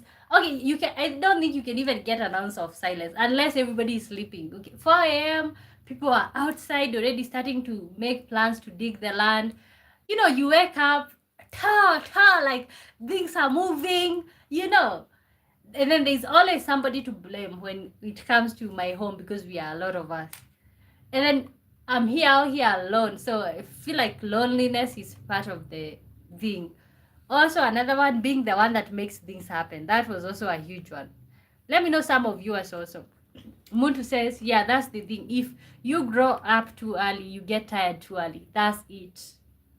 Yeah, doing adult duties at a young age literally changed who I am. I don't see that glory, or like, I don't see, this quote unquote celebration that goes around with being a parent. But see, these days I'm watching what are they called, birth vlogs, and I kind of feel a thing like I want to experience that also. But I don't think that I want to experience that. I think I have this idea in my mind where, like, your man is by your side right there, you fall in love with him more. But just the idea of like being a parent. And also, my friend, she was my roommate in campus. We did so many things together. She now have 2 children. We were talking yesterday, and she was telling me, "Girl, don't you dare! Okay, so we talk about a lot about how this motherhood thing have changed who she is. Not to mention now she's like kind of stuck. So yeah, when you become a parent too, and that's something that I would literally advise parents. Okay, please mother your children yourself, father your children yourself. Stop having children so that they can raise each other. It does not end well. You take something away from the child. RDM says, I feel you. I currently take care of my siblings, so I don't have kids. With the economy I live in, I can't afford having a baby right now. Maybe later, but not right now. Yeah. And being the one who is being called, like you're the one with a sad mind, also changes you. Because me personally, I get called with most of the things. Like, oh, one boy, this, that. One boy, and my mom, one boy, please talk to so and so. I don't know if your parents do that, like, because I have been, I don't want to say smart all along, but I have been somebody that I can be counted on. Okay, so I'm being called, oh, so and so is misbehaving, and now I have to call them and tell them, why are you doing that? So and so is doing this, that, you know. And being the one who is being called, black tax does not have to be about finances. It's about emotions, being made a parent. You're not just going to tell your parent, like, okay, I will not show up. Okay, you're not going to tell her, those are not my children, will you? You're not going to say, this thing just shut up. Okay, are you going to tell them, like, you have the money? Let's say you have 2,000 in your pocket, okay? And then you get called, okay, so and so needs school fees. And your mother is dead ass, like she does not have anything. What will you do? Give away your 2,000. So see, yeah, you become a parent. This, your brothers and sisters, they in college. When they need something, your parent does not have, they call you, like, oh, one boy, help me. Oh, yeah. So that takes away your. So I know what that feels like. Muntu says, doing adult duties at a young age. Yeah. Muntu says, if I have a child, let it be by fate. But I'm not actively looking to make a child. Okay. And see, yeah, see, Georges, I'm not the only one. I'm not the only one. Let me tell you, for some of us African children who are going through this, and I think this whole black tax thing and like parentifying our children, it should literally end with us. For example, for us who are in our 20s and you're going through this, maybe you are 30s, make sure you're the last person to make your children to go through that. Okay? Make sure you are the last person to make your children go through that. Do whatever you can. I don't know. Do whatever you can. Sell whatever you can. I've been down that road, paying fees, rents, building, all that type of stuff. Okay? Tell me about it. If you've never been down that road, you don't know. You would literally say, oh, you're taking your parents' duties and putting it on yourself and all of that. Hey, my friend, what are you gonna do? Okay, they're not calling, and they don't call you to borrow you. It's like, okay, we have a scenario here. Or maybe you can see one of your brothers is not going to school. What are you going to do? And you have the money. Will you continue building yourself, or will you think about helping? Okay? Muntu says, I was left with zero energy for my own life. So normal. I did enough parent duties already. Okay? I think at some point you gotta choose yourself. You have to like make boundaries, help where you can. Also, the thing is, for people who go down that road, especially for firstborn, I am not a firstborn, but you can be a secondborn and act like a firstborn, okay? Or you have opportunities like a firstborn. Okay, the thing is, you have to realize the moment your brothers and sisters grow up and you're telling them, you know, you guys, I helped you, you need to help me also, they will be like, did we tell you? Okay, did we force you to do that? That's what they're gonna be like. So I think the thing right now is like, as far as you're helping, also something for yourself. At the end of the day, they're gonna be like, did we tell you to help us? Okay, so this whole black tax thing is literally deep. Muntu says, exactly, that's what it is, black tax. Yeah, I was very surprised to speak with some people from US, Germany, Italy, all of these places, and also black people in America. They don't do that because life is already expensive in these countries. So it's like, as a parent, you start saving for your old age early enough. Okay, what do our parents do? Have 10 children as their retirement plan. And I'm not talking in a bad way, I'm just saying, what do our parents do out here? Have 10 children in the hope of like one of them is going to help them in their old age. That should literally change with us. Okay, if you've gone through that, down that road, you need to change that. Okay, look at all people in, like, for example, the US. They have a retirement plan. They have money. They have 401k. I don't know if social security pays or whatever, but this person can literally survive their old age with no help whatsoever. And DMC4 says, is not being selfish to treat yourself sometimes. Good for a holiday, go for a holiday, buy yourself gifts. That's what it is. Or sometimes just say no, you can't, you just cannot. Muntu is laughing. Okay, 10 children is a retirement plan. Okay, and the other day I was telling my mom that I don't want children. My mom is really, she is my favorite, even though, but me personally, what is healing me right now is telling her the truth. Telling her that, like, okay, that was not cool. Okay, so she was telling me, if you don't have children and then you're old, you're in your 60s, you will not have anyone to take care of you. And then I asked her, so is that why you had children? And she just laughed and she was like, no, but you will remember me one day. But I told her these other ways that you can have a retirement plan. You can start saving. And who says that you're gonna get to that age also? Like, I feel like having children as a retirement plan needs to stop, to be really honest. Okay, where were we at?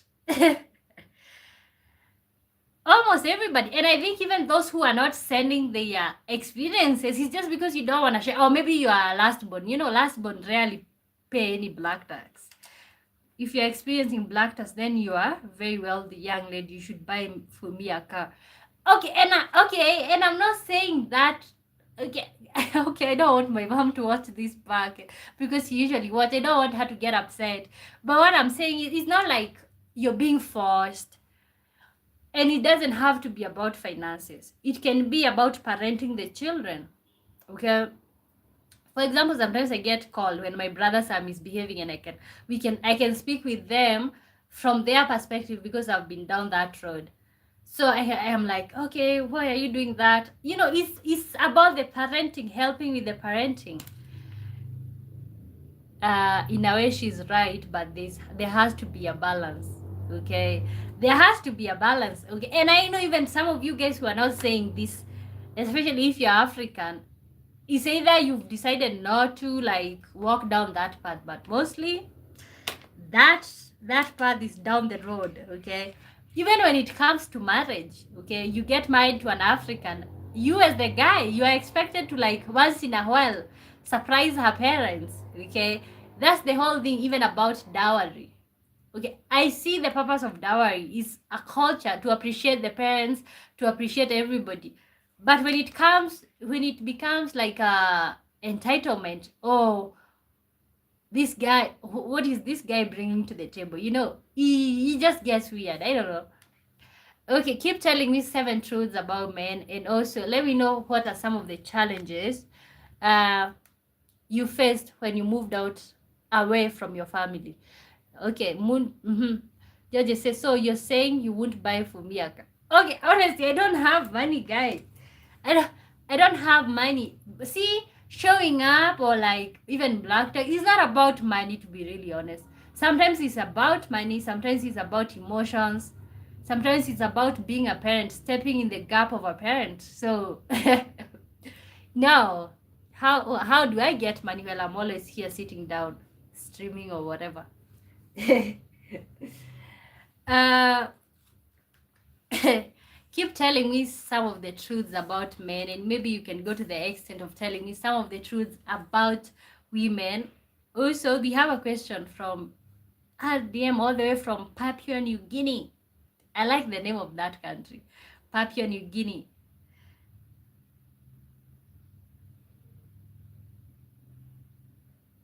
Channel T54 says, so as a guy, I can also support emotionally.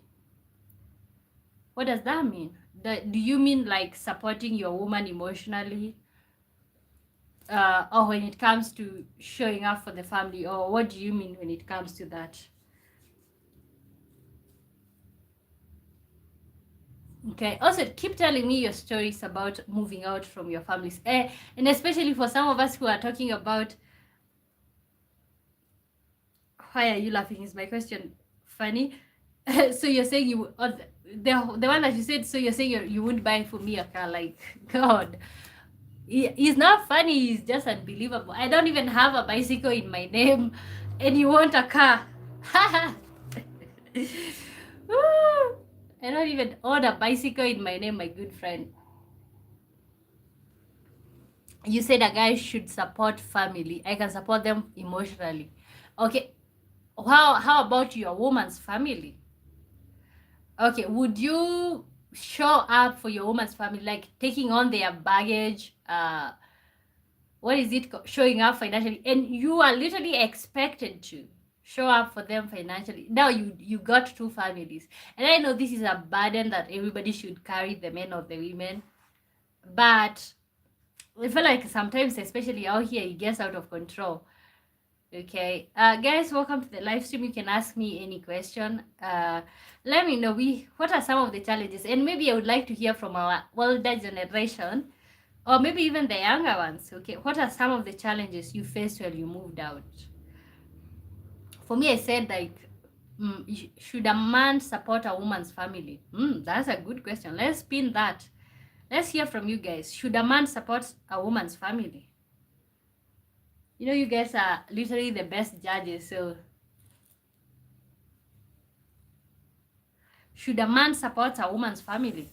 Maybe the answer is yes, but let me hear from you guys.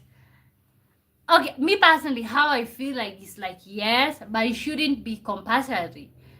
It shouldn't be, if you don't, then you're not a good husband, right?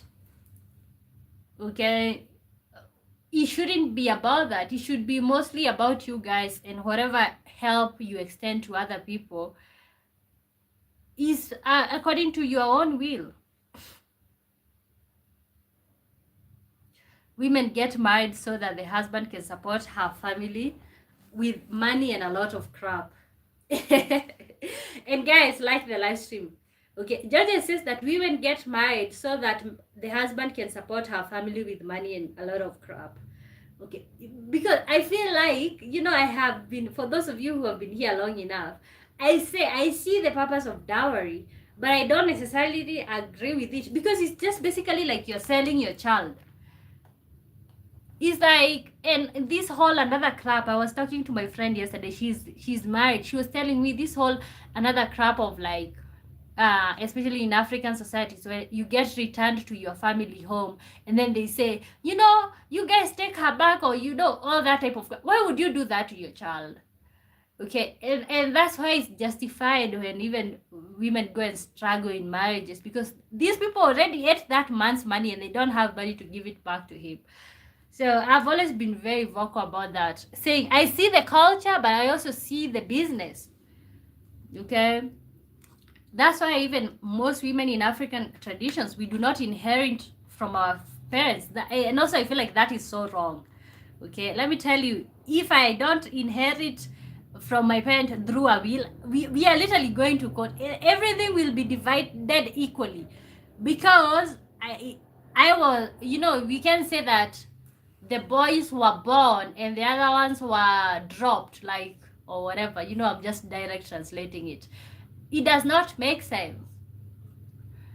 Channel T54 says, if I'm taking care of you, of your side of your family, and taking away money from our children's plate. Ooh, okay, you're taking away money from children's plate. Wow. How about that, guys? Should a man support a woman's family financially? Let me know. Okay, should it be compulsory? Okay, would you pay dowry? Channel 54. Which country are you from? Maybe you're Black American. You know, Black Americans do not do the dowry thing.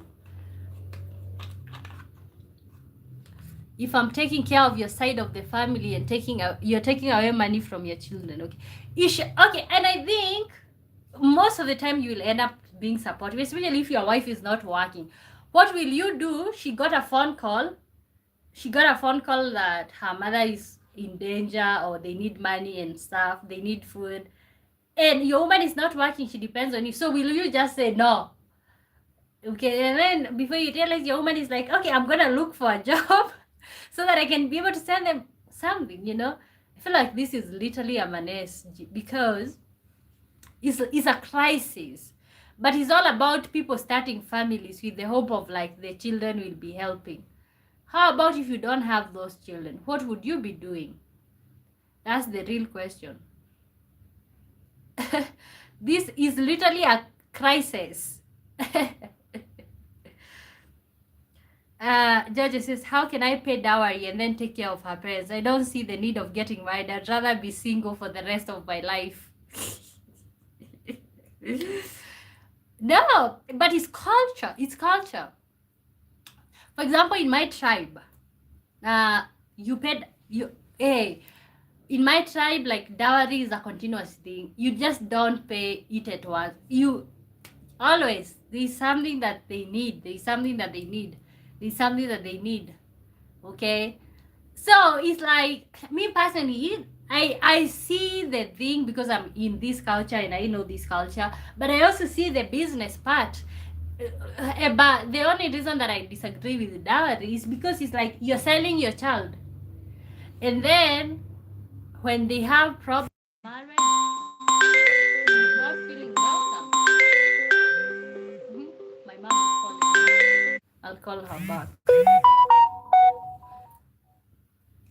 Okay, so yeah, when it comes to dowry, like, I just don't feel like it's extremely necessary, like we want to put it.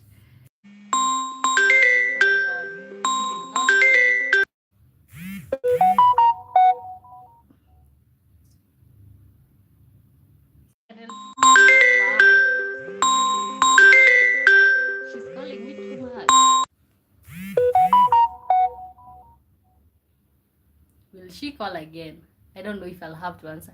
Channel T54 says, I'm Kenyan, but spent most of my life in US. I see it all the time where my extended family expects support.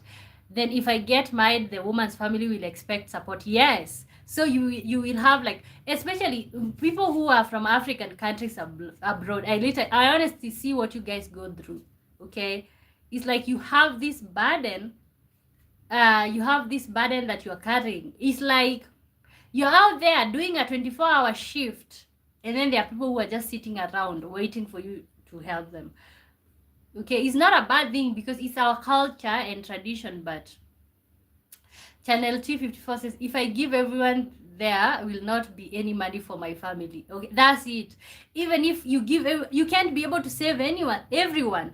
Okay, my good friends, you can't be able to save me and save, you can't be able to save anyone, to be really honest. And that's why I'm advocating for everybody. We can avert this crisis by taking it personally. Okay, work hard. Before you start a family, think twice. Before you get married, think twice. Before you have children, think twice or thrice.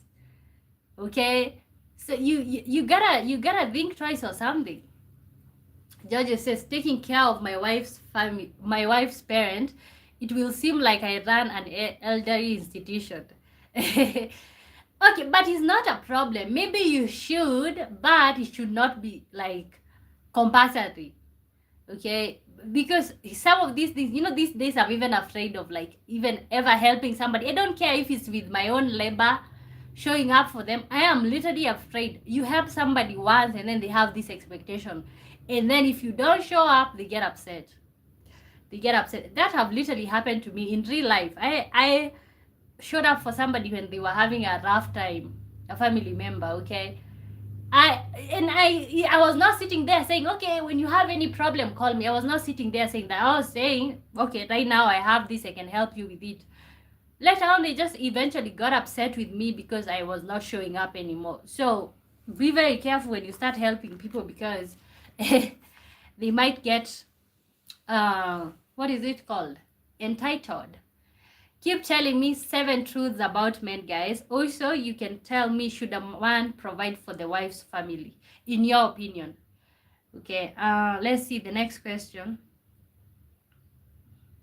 Would you give up your freedom to live with someone? Yeah, also I think something else on the same topic of like black tax, being expected to provide for family and stuff. I feel like we should also start elderly institutions in African countries. I don't think it's a thing. Like out here is not such a thing. Most people stay with their family. But we should start these institutions so that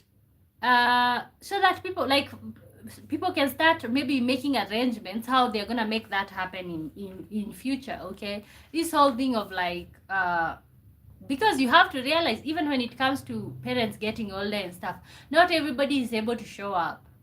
Okay, and then the burden ends up with one child, so there's also that. Would you give up your freedom to live with someone? I think I already know most of you guys' answer, but let's just do it.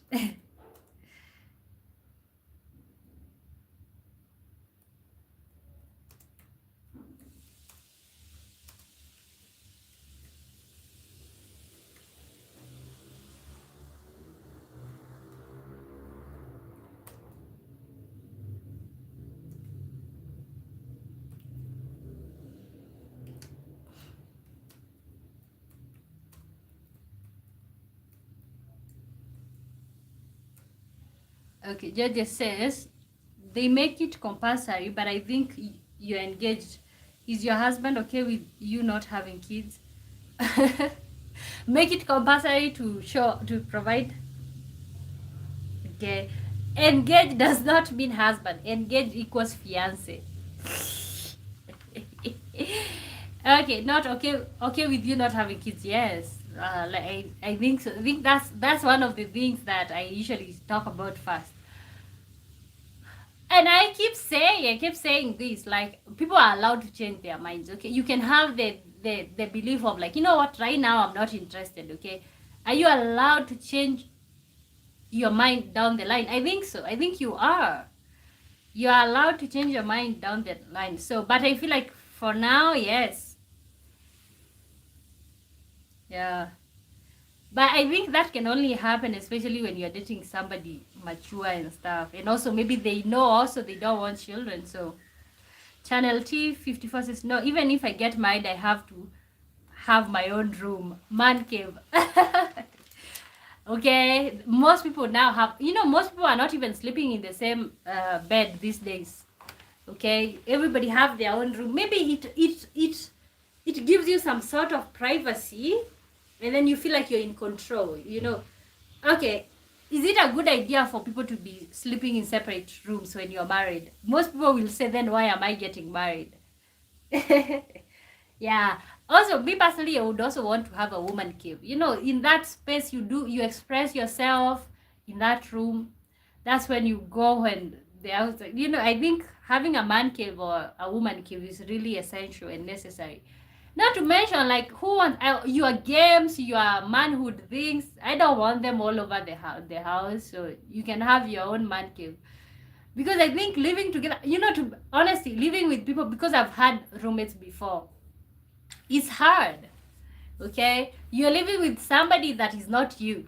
You guys have different schedule. Not to mention, like, you have different habits, how you carry yourself, how you want the house to look like. So that can be a pain. Okay, would you give up your freedom to live with someone? George says, then why get married? Because you're supposed to get a lot of kids who are named after members of your family. Oh, why get married if you don't want children? To have somebody to live with. Okay. Why get married is because so that you can have the marito or whatever every day.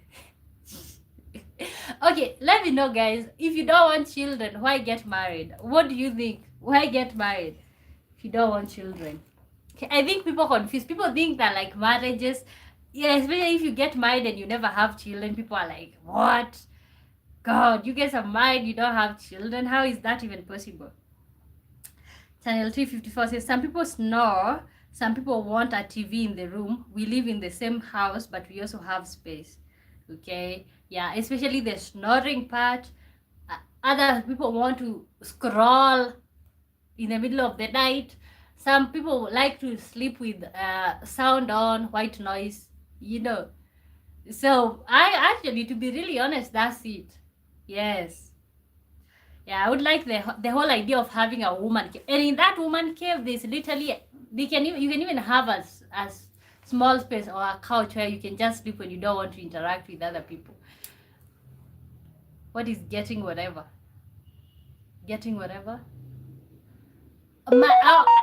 I said marital marital things. Okay. I don't know. But you know, what is the purpose of getting married if you don't want children, guys? What is the purpose of getting married if you don't want children? I think it's for companionship. It's the procreation is out. Companionship. You have your own person. Yes, you have your own ride or die. Okay.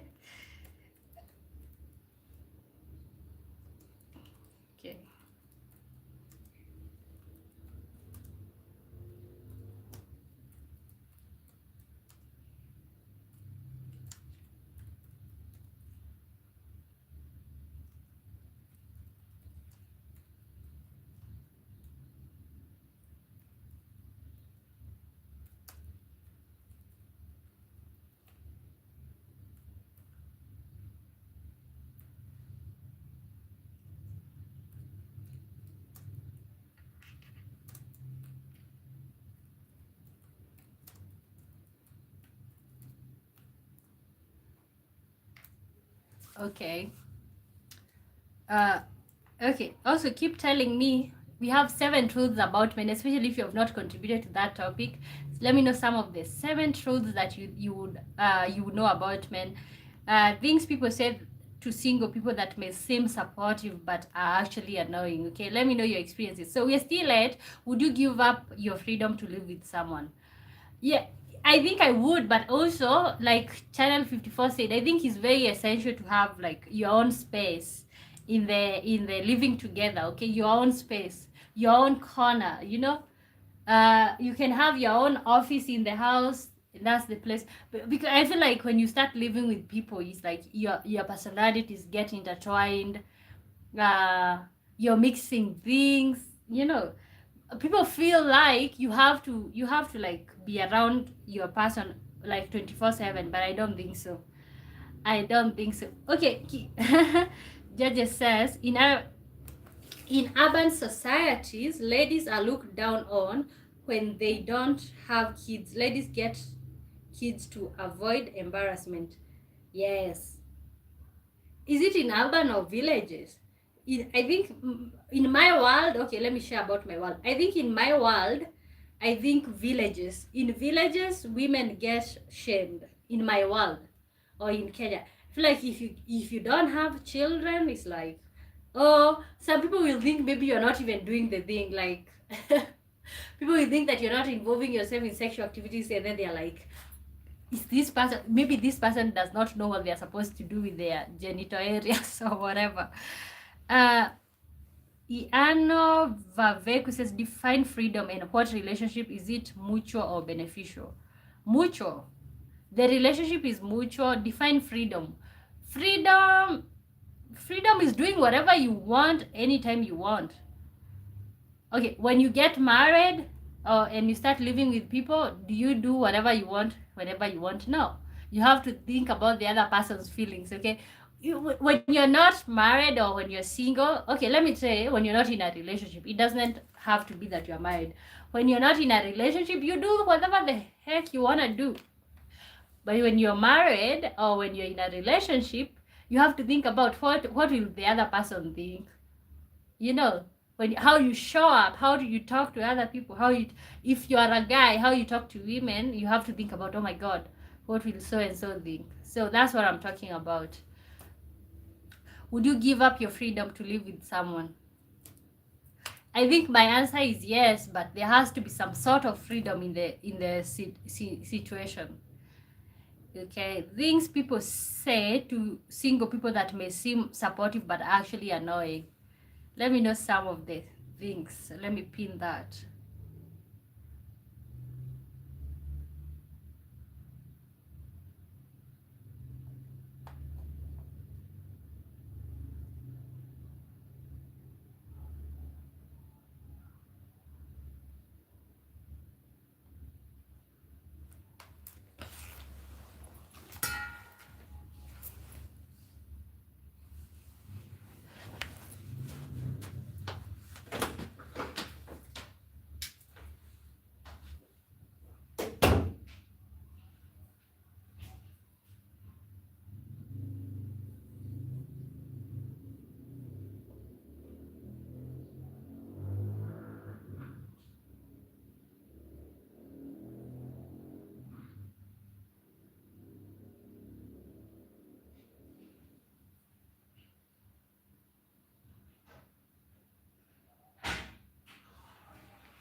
Iona Vaveku says, but it's one choice to be in a relationship.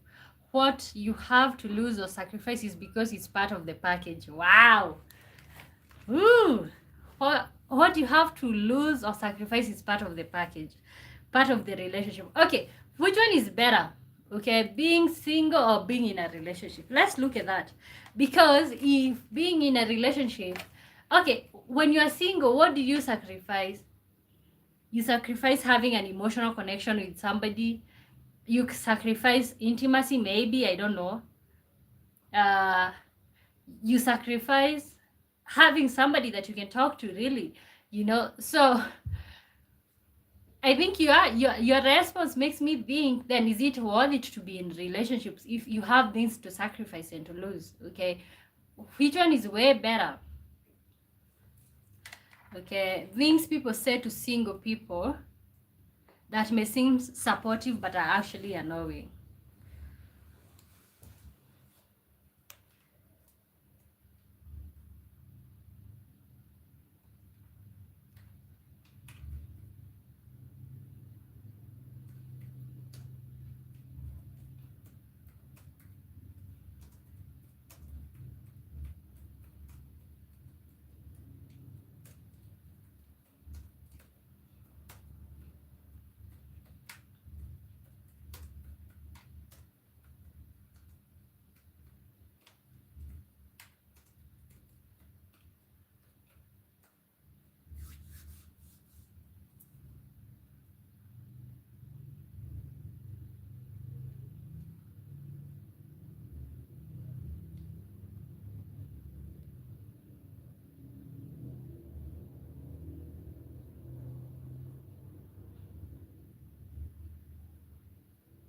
Okay, things that people say to single people that seem supportive but are actually annoying is like, oh, I went through worse and survived. Okay, when you're trying to tell somebody, uh, okay, this is really difficult and stuff, okay?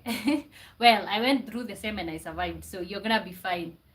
Another one, I know exactly how you feel. Do you? Why do people say stuff like that? Like, I know exactly how you feel, okay? Because if you've never walked in somebody else's shoes, you don't know how exactly it feels. You know how it feels to you, but not exactly how it feels. Uh, Even if your circumstances resemble, it's not literally the same, okay? You are kind of like hijacking somebody's experience. Um, I know Veveku. Oh my god, you retrieved the message. I was about to read it. Hopefully, you're typing again. Okay, guys, keep telling me 7 truths about men. Let me remind you some of mine, the ones that I wrote. Uh, listen to what he says, but observe what he does. Okay, you know, men have adapted to like lying to women, because women we like lies. Okay, you know, when you're telling me the unrealistic things, oh my god, I'm like, god, you tell me the unrealistic things. That's what women want to hear. That's what we would literally want to hear. Say everything that's unrealistic. That's exactly what I want to hear. So 7 truths about men. Listen to what he says, but mostly observe what he does. A man without purpose is a dangerous man. George says, men undermine a woman's strength. Men undermine a woman's strength because women are always active, cooking, washing clothes, and other house chores. Men don't realize that it's like they're in the gym, in arguments they are stronger. Yeah. No, and I feel like that's why, you know, when we started this conversation, we were talking about why is it that like women these days are so different from the women that used to be there. Look at women in the 90s and look at the women that we have right now. So different. You know why? Because they realized that like the work that they were taking on of being parents, of being mothers, stay-at-home mothers and wives, the work that they were taking is a hard work that is not being appreciated. You know, you're doing this hard work, okay? You're working so hard, but you're not being seen, okay? And then anytime you have an argument, you know, I provide for you, you know, I'm putting everything in the table. But does a woman, what a woman does, is it seen? You know, that's the real question. Like whatever the woman is contributing, whatever the woman is bringing to the table, is it even important? Anna Vivek says, men fall in love with what we see and women fall in love with what they hear. Woo! Say that again for Nancy at the back.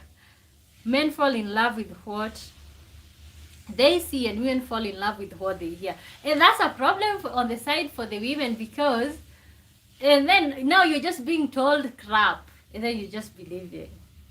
Okay, these are story. You know, I like giving stories. I think I'm going to start using a streaming app so that I can be able to share my screen and maybe show you guys what I'm talking about.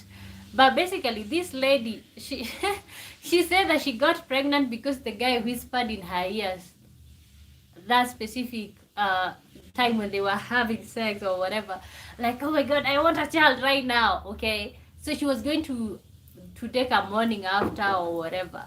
But then the guy had said that when they were being intimate, and then she was like, okay, he wants it, and then she didn't take any precautions not to cause the pregnancy. Okay, and then the guy disappears.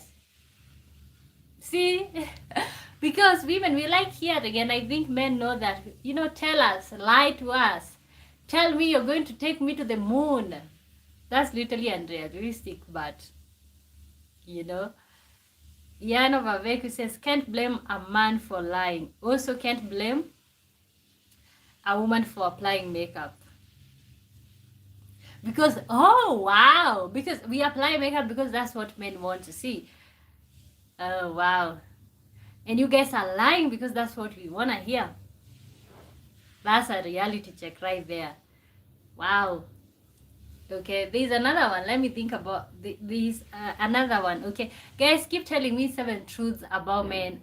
Iana says that like men lie because women like to listen to unrealistic things and lies, and women wear makeup because men want to see that. You know, today I was watching somebody talking about why are so many black women bleaching their skins, and why is it like there's so many people who are going for plastic surgeries to get themselves curvaceous bodies, you know, and all of these things, and not in a judgy manner, but it's because that's okay. Nobody goes, okay, do you ever go to the mirror and then you're like, you know what, I am so black, I'm terrified of myself, let me at least make myself look a little bit better so that I don't terrify. You don't usually do that. Why do we do the stuff that we do? Why do we apply makeup? Because we think that's what men want to see.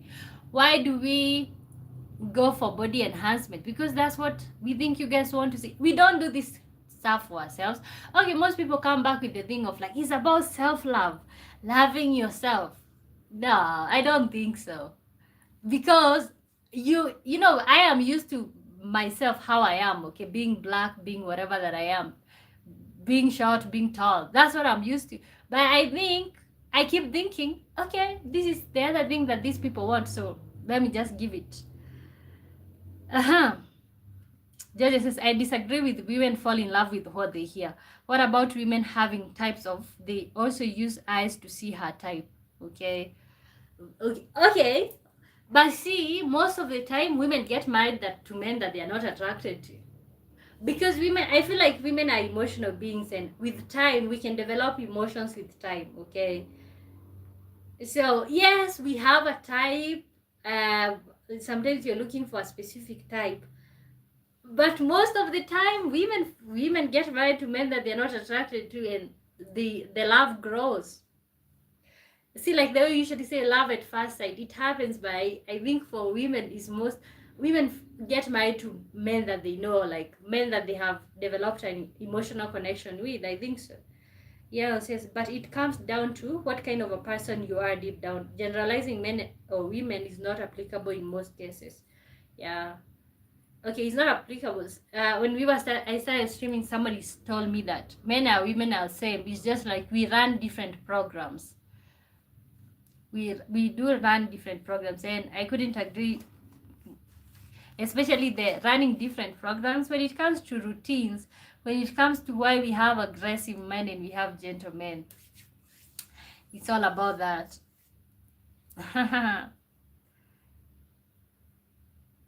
Okay, let me type a more easy question now.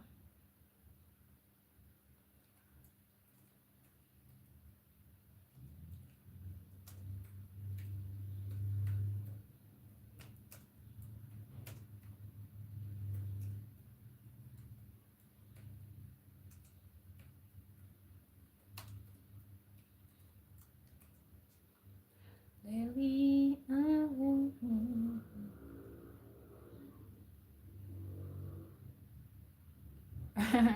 So you single? No.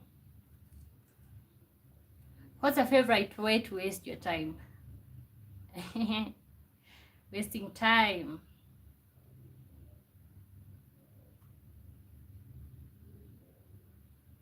Okay.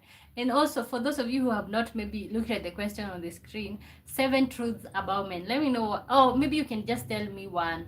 Positive, negative, especially positive, because I think we've talked about negatives. Give me one negative. Oh, positive. Positive truth. I think Muntu gave us a lot of positives, that men feel appreciated when a woman has a child for them. Muntu also said that men love providing for their women. Men value respect more than love. Men value being respected more than being loved. That's also true. And I said to that, like, also women want to be respected. Okay, because we want to sit here and act like it's only men who want to be respected. Okay. Favorite way to waste my time? Scrolling. Oh God, I think it's a problem. Because I am always, whenever I'm not doing anything, I'm just scrolling, wasting my time. Scrolling. And these days is even gotten, I think this whole dopamine thing of like scrolling is getting out of control, okay? You don't get satisfied when you stop at one. You are like, I gotta keep going. This is not enough. Respect cast. You know what? That's exactly what I said. I said respect goes both ways. I said, we said that, okay, and I know men like to be respected, but the problem is you guys think that women only want to be loved and not respected. But I think you can't respect someone if you don't love them, and you can't love someone if you do not respect them, right?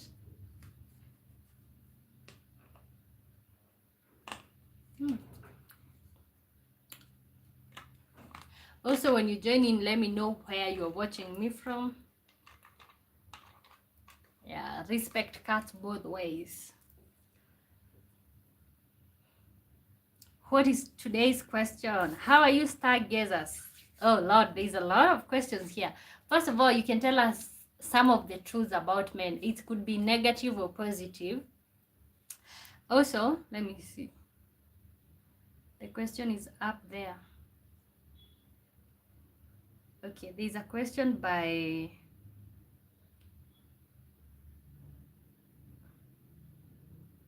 should a man support a woman's family? Hard worker, handsome, beautiful. Oh, positive. Oh, about men, hard worker, handsome, ambitious. Okay. Okay, should a man support, okay, let me pin this. Should a man support a woman family? Let me pin the question so you guys can see it.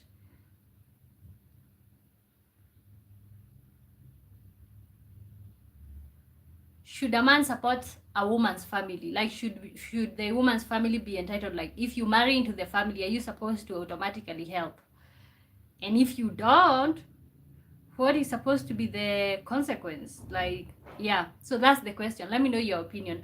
Iana says, if you're not single and I'm not single, then how can we be in a relationship? Oh my God.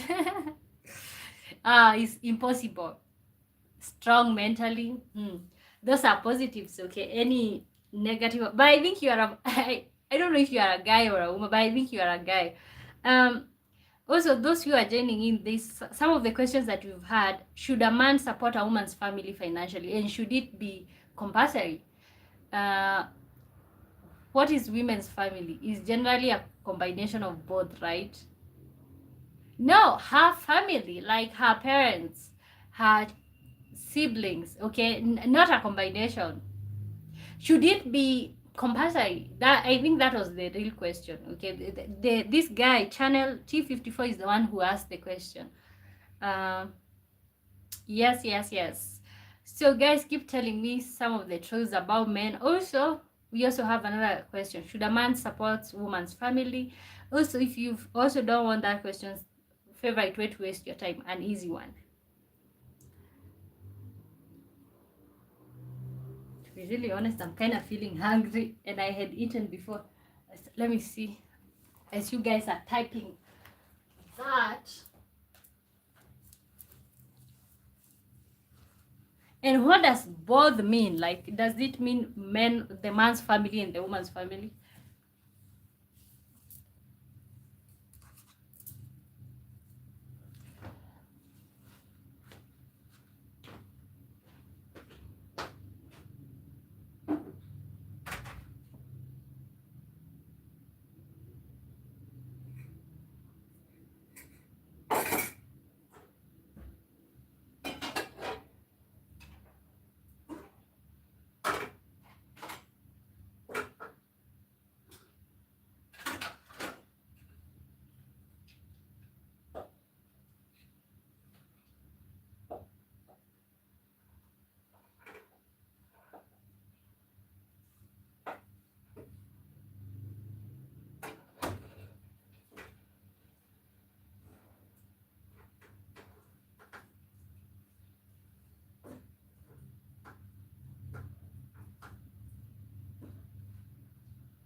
Okay.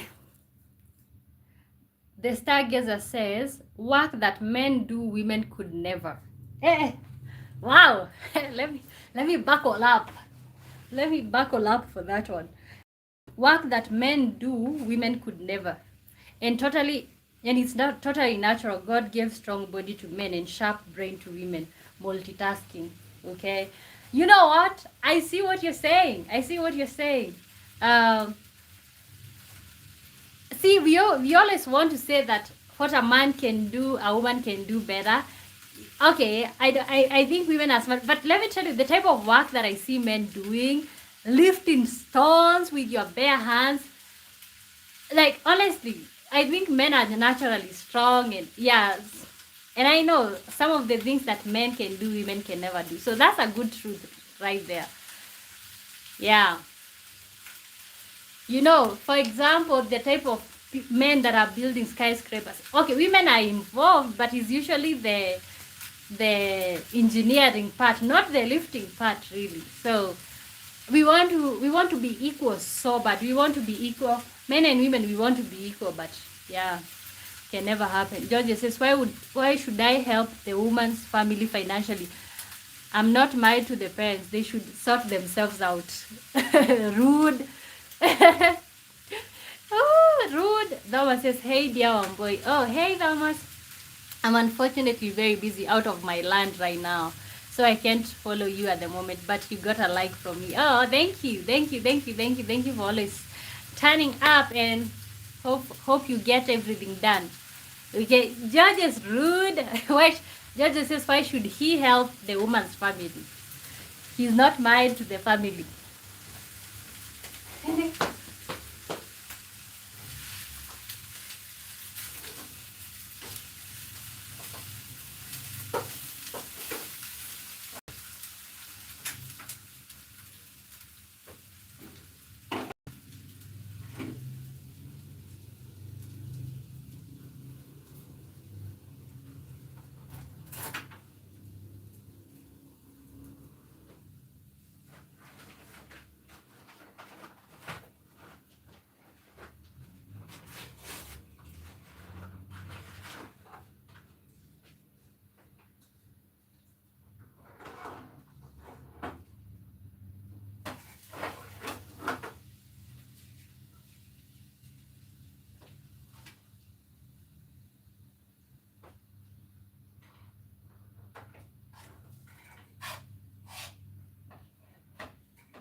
Okay.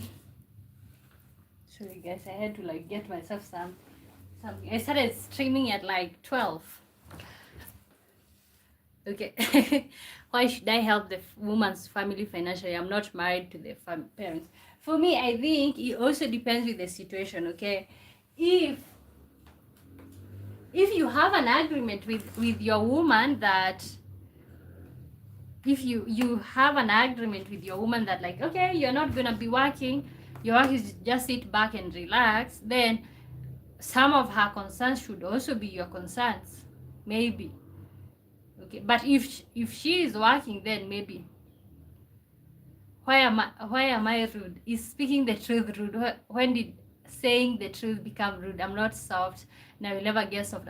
I'm a man, and a man has egos. Okay, you know I'm playing, but I'm saying in real life, saying that like, why should you? But see, telling your woman like that. I don't think is like the best way to say it. But I see what you're saying. Okay, you're not married to her. Why would you be interested in like providing for her parents?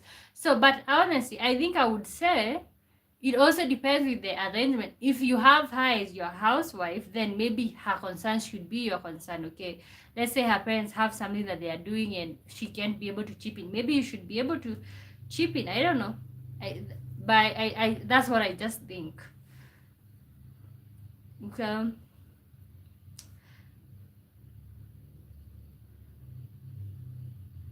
Okay. Oof. Guys, welcome to the live stream. Let me know, should a man support a woman's family, especially financially?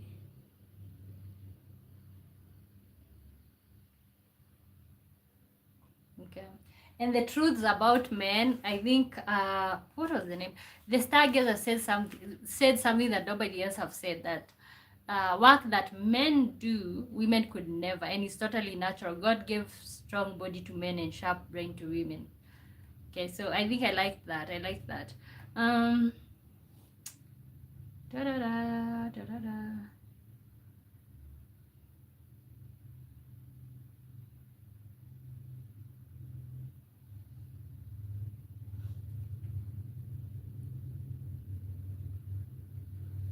Next question.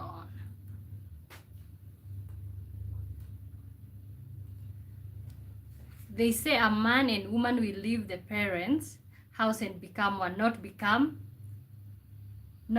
with the parents. Okay, so you expect the same way, but I hope at the same time, okay, if especially if you have an arrangement whereby she's not working, she's staying at home, I hope you also will not be helping yours in the same thing. Hope you will not also be chipping in for your parents, because if you have an arrangement where your woman is staying at home, then if you're helping your parents, then I think you should do the both of them. That's just my thoughts. uh,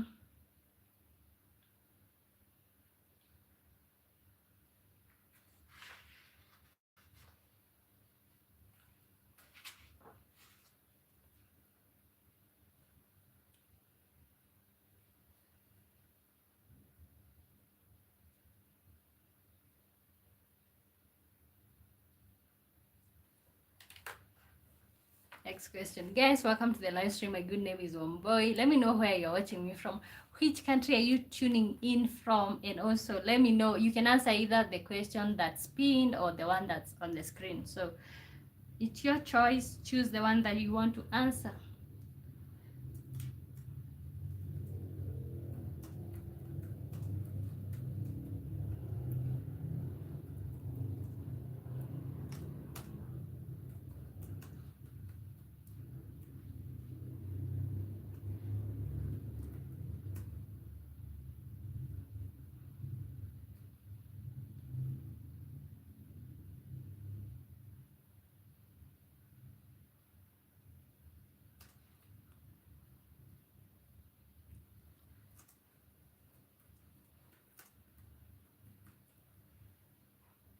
Okay.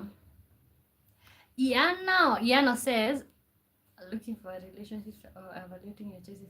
Are you looking for a relationship strategy or evaluating your choices?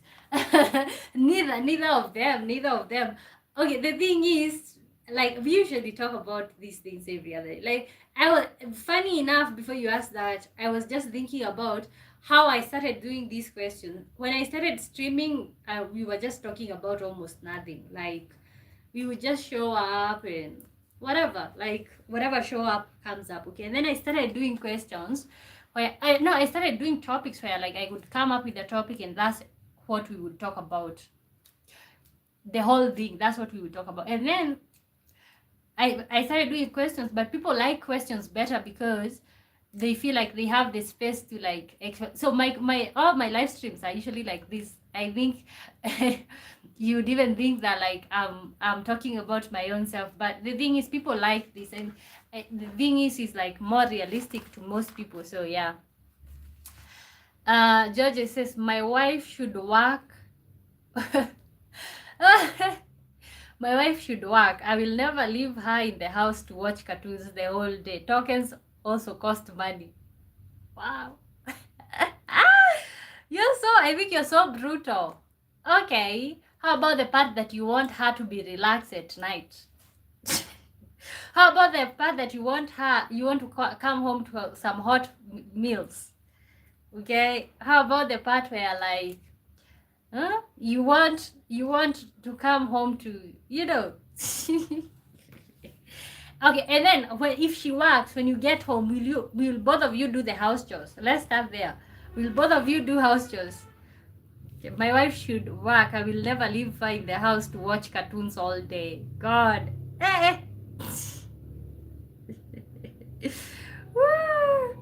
Okay, George said that he will never leave his wife in the house to watch cartoons all day. It's not realistic. It's the hard truth. If you are able to get the if you're able to get the dough. Wow. Oh my God. For those women who are left at home to watch cartoons, that's what men think. Wow. Okay, but now I'm interested. If you cannot leave her to watch cartoons, at the end of the day, will you help her?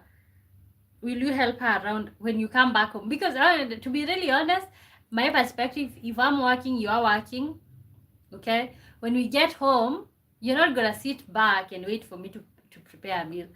If we are both bringing in the money, then yeah. Oh my God, a woman's nature is to double task. She can manage. Okay, but let me tell you, okay, it's either you do laundry and then I cook. If I am providing, because see, I think, let me see if I can find that video. I don't know if it will be okay for me to play it. Instagram. This video is like you are expecting a traditional woman, but you also want her to be doing the modern chores, you know.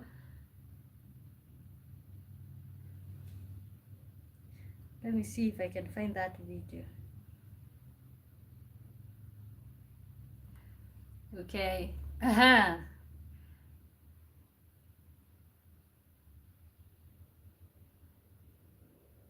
Maybe I should look at my history, what I've watched. Okay. The question is,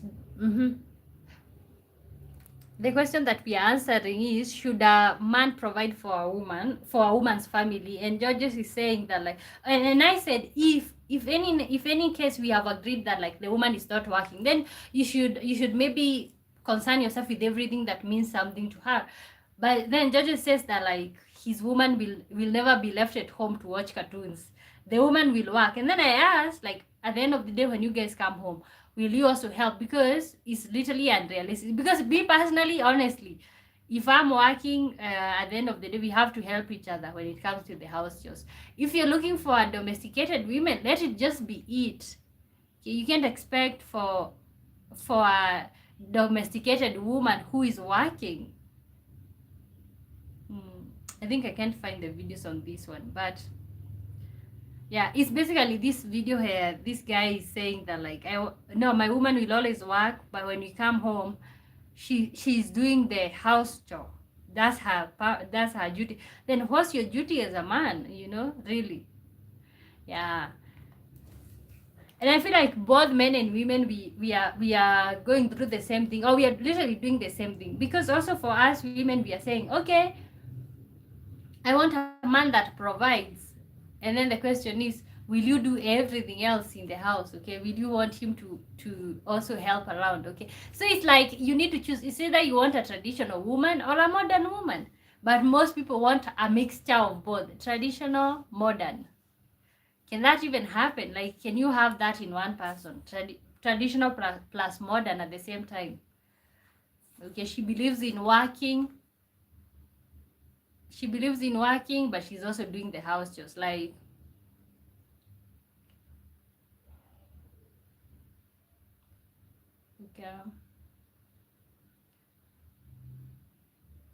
okay, do you think you can truly grow?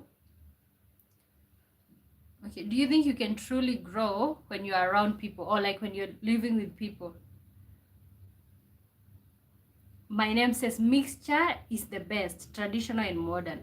But will you be a mixture as a guy, also as a man? Will you be a mixture of both? Or are you expecting just the woman to be a mixture, but you want to be so traditional? You want to be traditional when it comes to like even how you see your woman. So is it, are we looking for a mixture when it comes to women, or are even the guys, are they willing to what is it called, to change? Maybe, I don't know.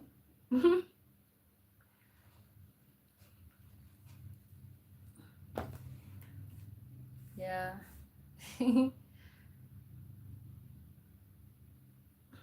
I have to be a mixture as well. I give what I get. Okay.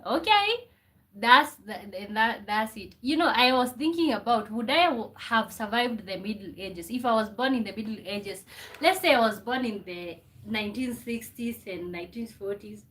God, I can't imagine the way I would be miserable. Like, you know, like I think I would be so miserable. You know, so, I feel like me existing during this time is literally the best time to exist.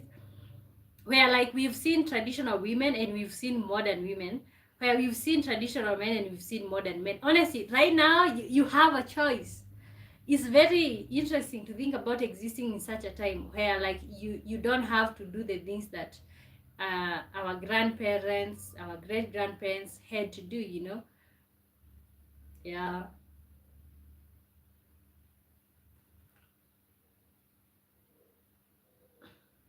I think guys born in the 60s would be so miserable now too. Yeah.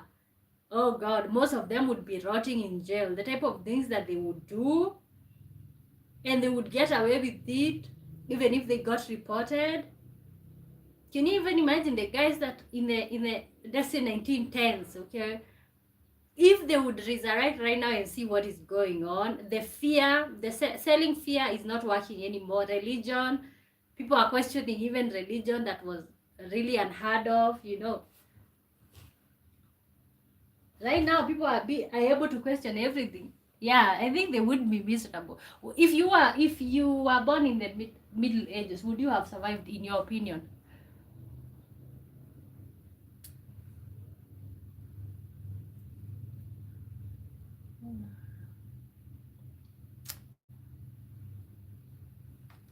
I feel like right now is the best time to exist. Maybe 20 years from now it will be even better.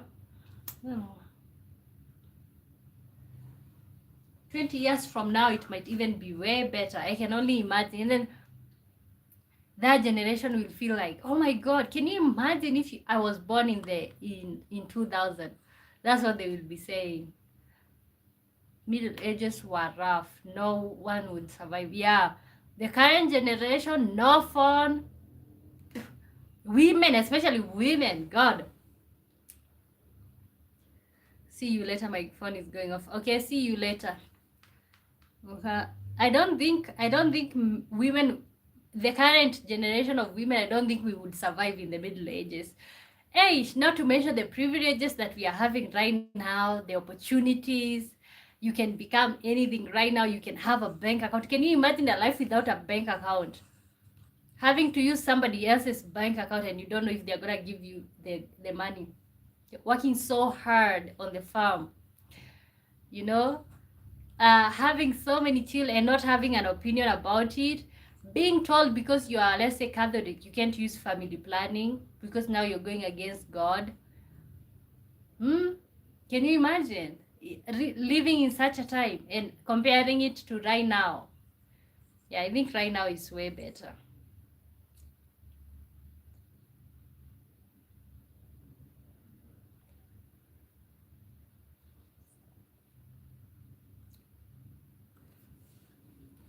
Yeah, I think I started streaming way early. So, okay, do you think you can truly grow when you are around people? I think you can, but you literally have to have systems. For example, living at home, and maybe I will talk about living at home in Kenya. If you're living with your parents, you literally have to have your own personal system. Otherwise, you're going to be stuck in this, doing what they want or what they want to tell you, because of course. And something else that I've learned recently is the fact that somebody is old does not mean that they're smart. This thing is pissing me off. Oh, Alexander, my good friend. I think I've not seen you in the live stream for a long time, but I think it's because I have started, like, this whole week I've not been like consistent and stuff. How are you doing? Alexander says a man needs, to the answer of 7 truths about men, a man needs respect, a man needs a goal or purpose, a man values trust and honesty. Hey. Okay, let me see the one that I agree with. A man needs respect. Yeah, I would also say that a woman also needs respect. So to that one, what a man, okay, 7 truths about men, the one that you said a man needs respect, I would say respect is both ways. So yes, I can see a man needs respect, but I think a woman also needs respect. A man needs, and what is respect, to be really honest? Because everybody, let me tell you, even when you scroll back, you'll see everybody say that men want to be respected more than being loved. What does respect mean to men? A man needs a goal or a purpose. Yeah, I think that is one of the ones that I also wrote here. A man without purpose is a dangerous man. Yeah, because they will always be looking for you to fulfill the goal. or to have a purpose. And if you're not giving that, then they will resent you. So a man without goals is a dangerous man. A man values trust and honesty. Okay, Alexander says the question was man 7, not a woman. Okay. You defeated me on that one. Okay, okay. But let me ask you one question. What does respect mean to a man? Like, because everybody is talking about this respect, and I'm like, what respect do you guys need? Like, what level? Because I also feel like women also want respect. But I know the question is about men. Okay, and the next question was for those people who are just joining in: should a man provide for the woman's side of the family? You're laughing. Yes, because everybody is talking about, even when you scroll on this chart, like even the men who are here before, they were saying, oh, respect is more paramount than love to a man. You know, and I'm like, what type of respect? What level? You guys are so obsessed with respect. What does respect mean?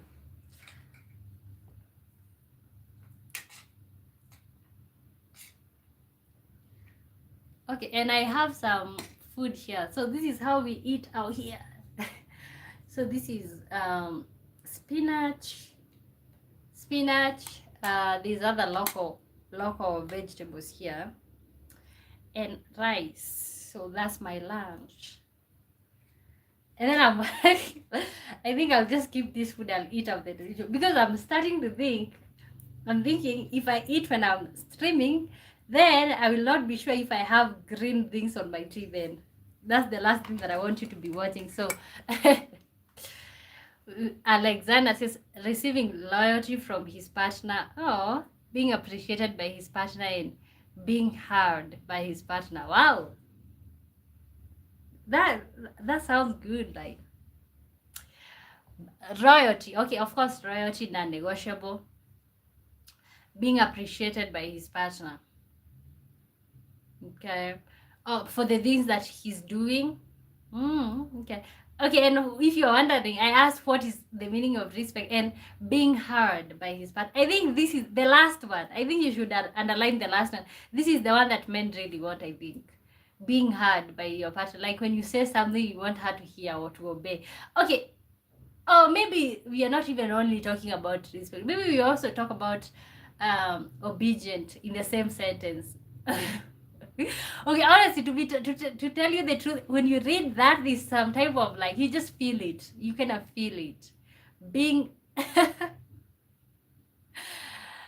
you kind of feel it. You feel the need or that feeling of like, oh, being receiving loyalty. CJ, my good friend. Good morning, Wamboy. Good morning to you, CJ. How are you doing? Good to see you. How is your morning going? Okay, you know, you're learning. I am learning. You know what? And honestly, that is kind of is. I don't know even why I feel like blushing when I'm reading that. I'm like receiving loyalty from his partner, being appreciated by his partner, and being heard. Being heard. Men want to be heard. I'm learning. You're a good student. Okay. Okay. Keep telling me 7 truths about men. Or maybe you can tell me 7 truths about yourself. Because you're a man or whatever. CJ says, I'm great. How are you? I'm good. And why you took your hair down so fast? No, I don't. I think I was wearing that hair too long. Like a month. Yeah, here because we have access to salon services and it's cheap, we do it even very, very oftenly. Yeah. But you said my hair it looks good. I think that's what you said. You said the other time. So I hope that still stands. I have a question for you. Ask. I'm waiting for the question. Also, for those who want question, I think most of you like questions. there was also another question: should a man help provide for the woman's family? Yeah, and I'm waiting for your question, Alexander.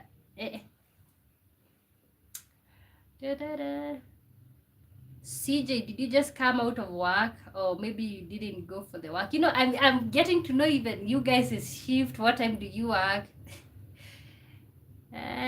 Too much information.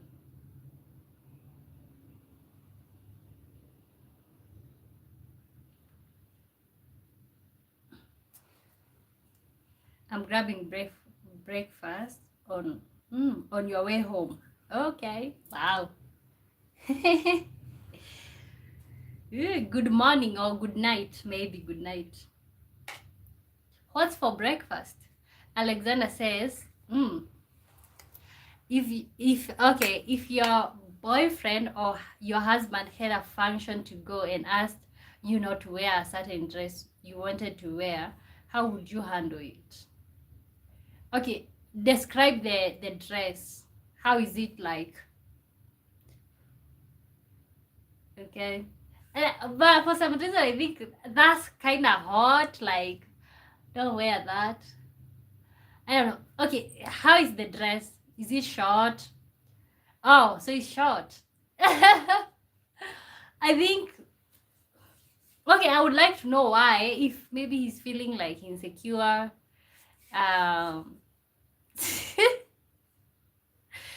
Okay, if it's okay, how would I handle it? Maybe I would change it, to be really honest. You want to sit here and act like, oh, I would never do that. But honestly, I think I would change, especially if he's too short and he doesn't think that, like. Also, I also believe in your partner can embarrass you. So I see most men being told by the women, okay, do not wear that, and then they're like, oh, I'm going to wear it. But you don't understand second-hand embarrassment. So the only reason I would change it is because I know you're like, let's say your man feels second-hand embarrassment for you. Also, the other thing, maybe he feels like men are gonna be looking at you or whatever. But if it's just about insecurity, to be really, how is that insecure? Okay, he have you. The dress is short, like. The dress is short. If he know he got you, why would he tell you? Okay, why would you say that she should change the dress if it's short? It also depends. Why are you saying that she should change it? Is it because you think people will be staring at her? Is it because you're gonna be feeling second-hand embarrassment? Yeah, no. Don't mind me. I'm creating engagement. Thank you. Really appreciate it.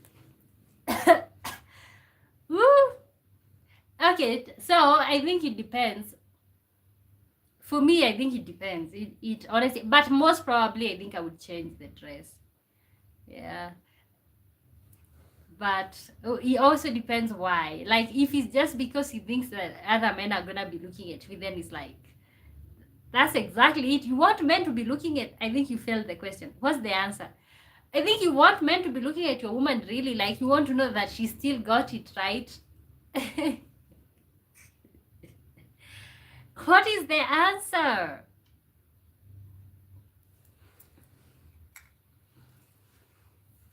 You know what? I don't care if I'll... Let me just eat because I'm hungry.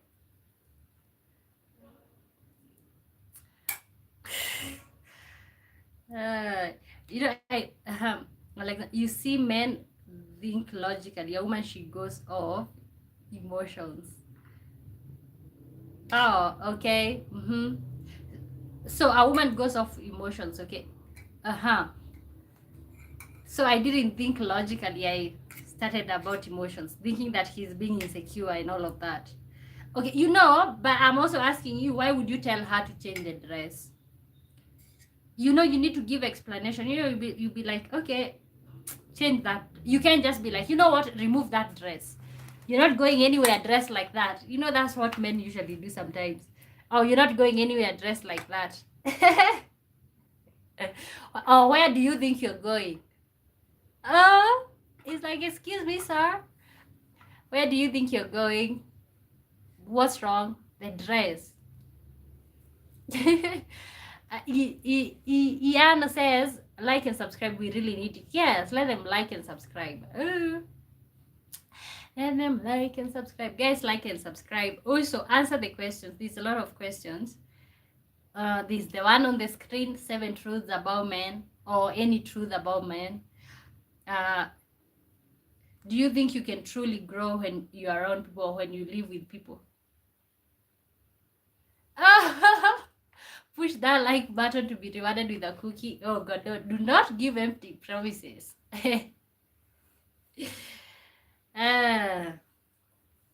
So when it's time to buy groceries, would you ask him, why do you want to buy that food? No. No, because he needs to buy the food. Okay, so what would you expect your woman to answer? Let's ask.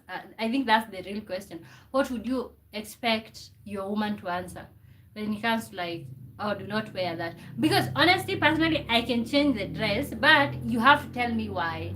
You have to be like, okay, please change that dress, and then I'll be like, why? Oh, it's too short. I don't think it looks good. You need to give me an explanation. But you can't just come and say, where do you think you're going? Where do you think you're going dressed like that?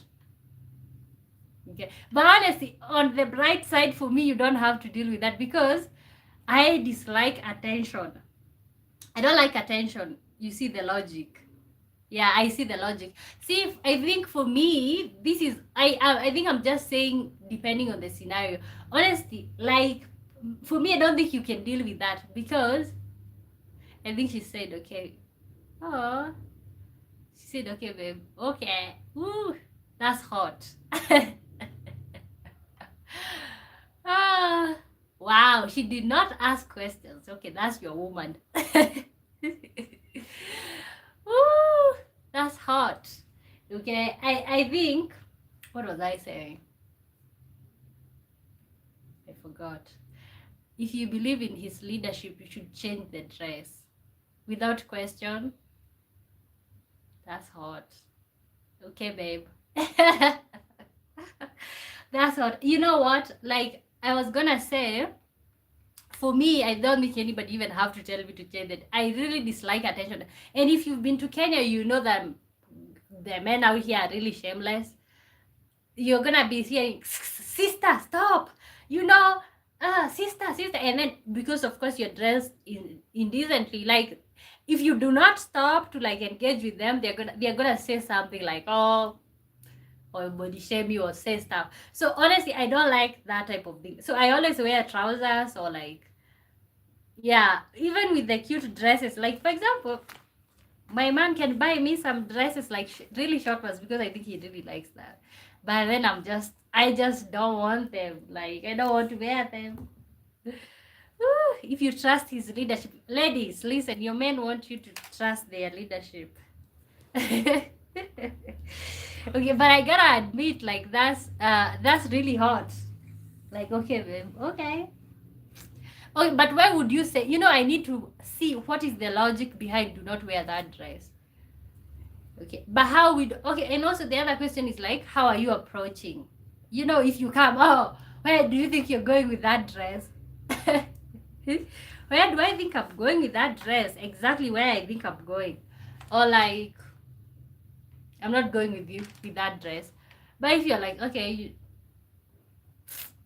excuse me, sweetheart, you need to change that dress. Maybe. I think it depends. It depends. Ooh, that's a nice question.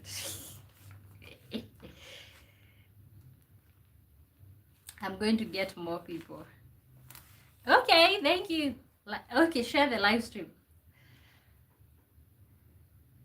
Wow, that's a nice question. Logic. Okay. Huh. But I feel like if you're usually insecure, even the leadership do not matter.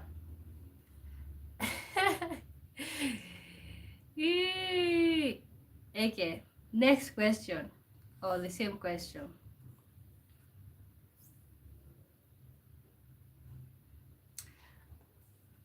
In Western culture or in Kenyan, the men are aggressive.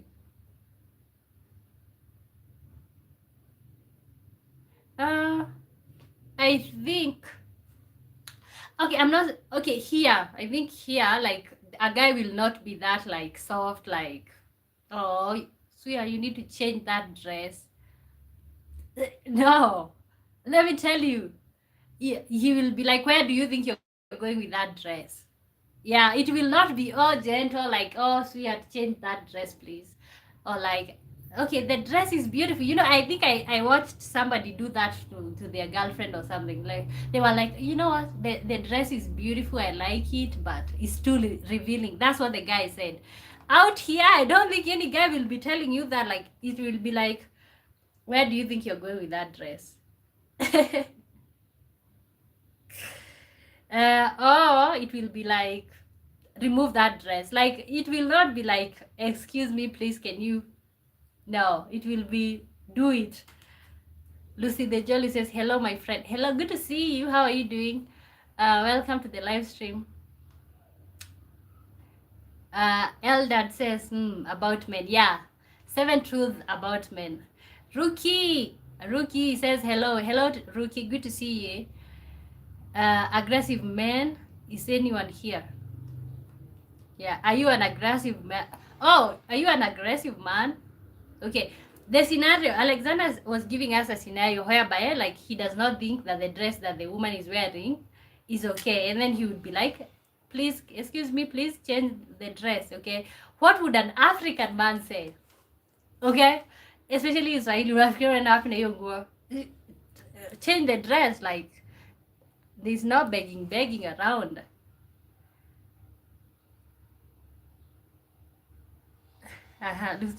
Let him call to USA. All aggressive men will end up in jail.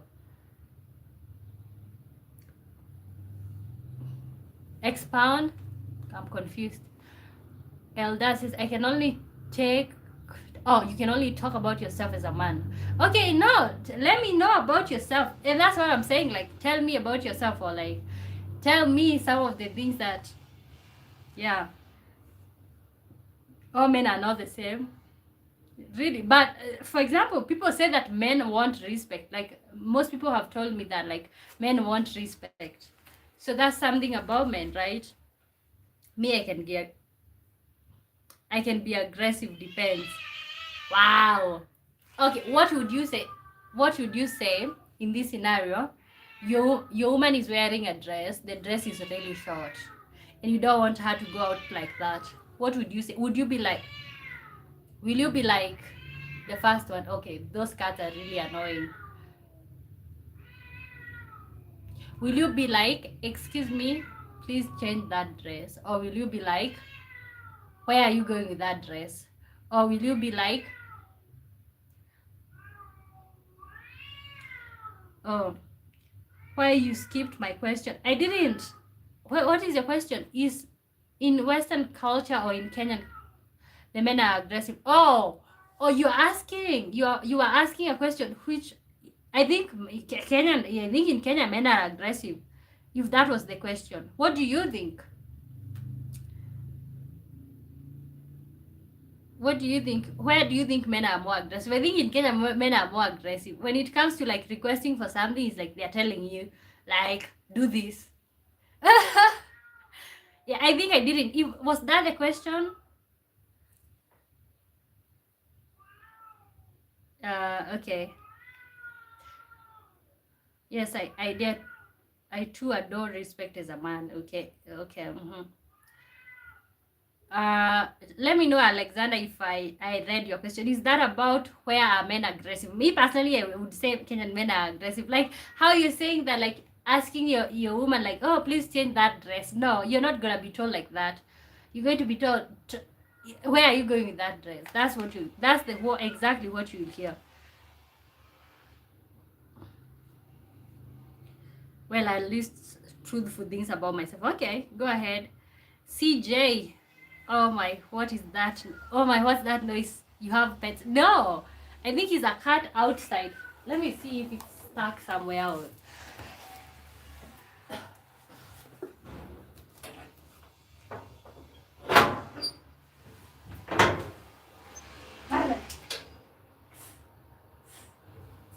Oh my god, this cat is really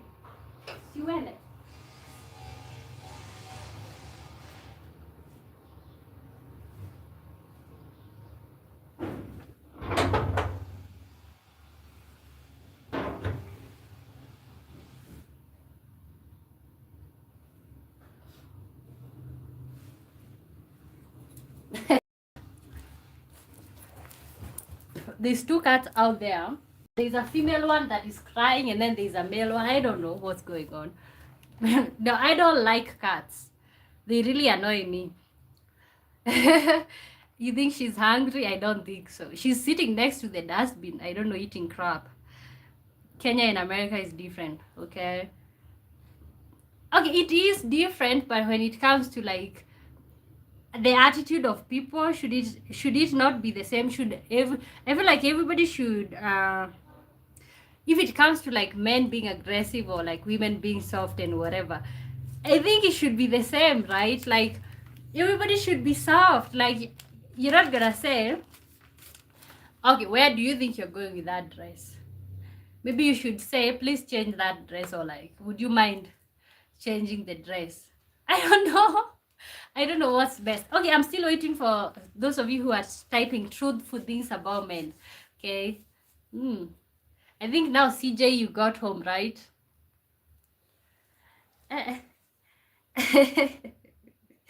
Okay, let me type the next. Kenya and America is different. I can't disagree more. I can't agree more or whatever. My English is... Alexander says, in Kenya, women don't have that many rights like in America. Yeah, they do not. But I feel like the basic ones, yes. For example, like when it comes to like child support, out here people can get away with that. Like you need to be really careful who do you get pregnant with. The whole other thing that I feel like is different between Kenya and the US, see like how men are like entitled to children in America, like as far as you know you're the father, or you do a DNA test and you find out that you fathered a child. Like out here, no, the child belongs to the woman. Like, yeah, you will not have this whole custody thing, and then you'll go and win. No, the woman will stay with the children and until they are of age. If they want to look for you, they can do it. So there's also that. There's so many things out here. In Kenya, women don't have that many. Okay.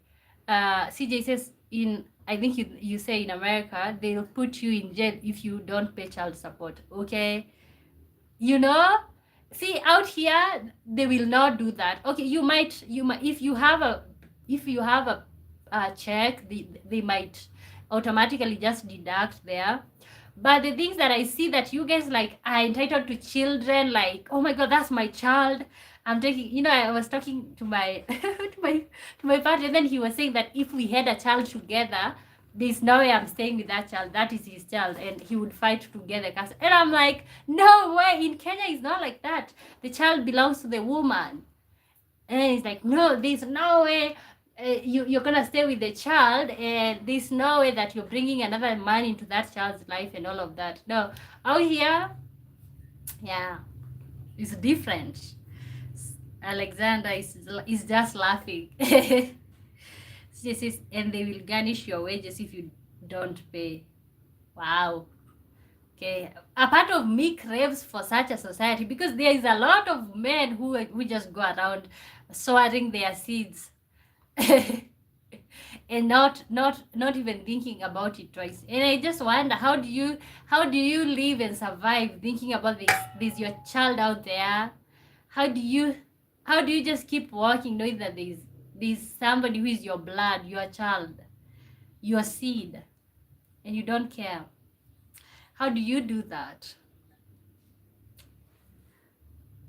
Alexander says, no, the difference is Kenya women don't have resources. Yeah. Yeah. Unless like she comes from a well-off family and stuff, whereby there's this scenario where there's this girl, she's a daughter to a governor, and then she got abused by her husband or whatever. The father showed up, and he was just he was livid. See, if you don't have a parent with such, like, he got money and stuff, then you don't there's not so many rights. Alexander says 90% of Kenyan couples who come to America, the woman leaves them. The woman leaves them. I don't know. Okay, is that if the woman is Kenyan? Elda says, for girl first, I don't feel good when I see my kind of guy close to my girl. Wow. Okay, you don't like, okay. You don't like seeing a guy close to your girl. Okay, then I think you would die if you dated me, because my best friend is male. I think I have two male friends. They are really close to me. First of all, like, I can even get offended and I call him. Like, I told him, and then he's like, "What's wrong? Like, what's wrong? What's up? Like, talk to me." And but honestly, he's not. We are not each other's type. I am tall, and he does not like tall women. And he's short, and that's not my. Okay, so he said, Eldad says he don't feel good when there's a guy who is close to his woman. Okay, I can go to the extreme for my girl. I can do things I couldn't do before for my girl if she wants them. Wow. Okay, hopefully your girl appreciates. Alexander says,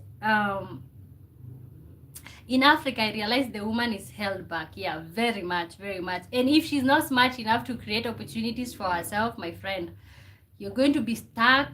You're going to be abused. And see, like, for example, you guys, what I'm saying, like, the whole scenario that you gave, how an African man would tell you not to wear, is like, where do you think you're going with that dress? That would be it. Not like the whole thing of like, please, would you mind changing the dress? Like, like how in the Western world you would say, oh, I am not comfortable. I don't appreciate you wearing like that.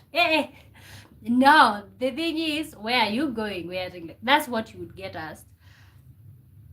Aspirant says, hey, one boy, good to see you. Aspirant, good to see you. Let me know some of the 7 truths about men, or you can tell me about yourself. CJ says to Alexander, how can you prove a statistic like that? Did you go and study from every Kenyan woman? I like when you guys roast each other.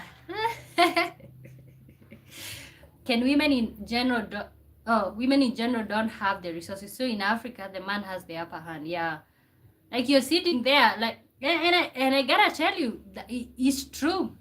Even though CJ you're asking, I think it's literally true. Like whatever I just described about children. Okay, people are going around fathering children, but because there's nothing that can be done, will he feel sorry? No. Will he be worried that he's going to face consequences? No.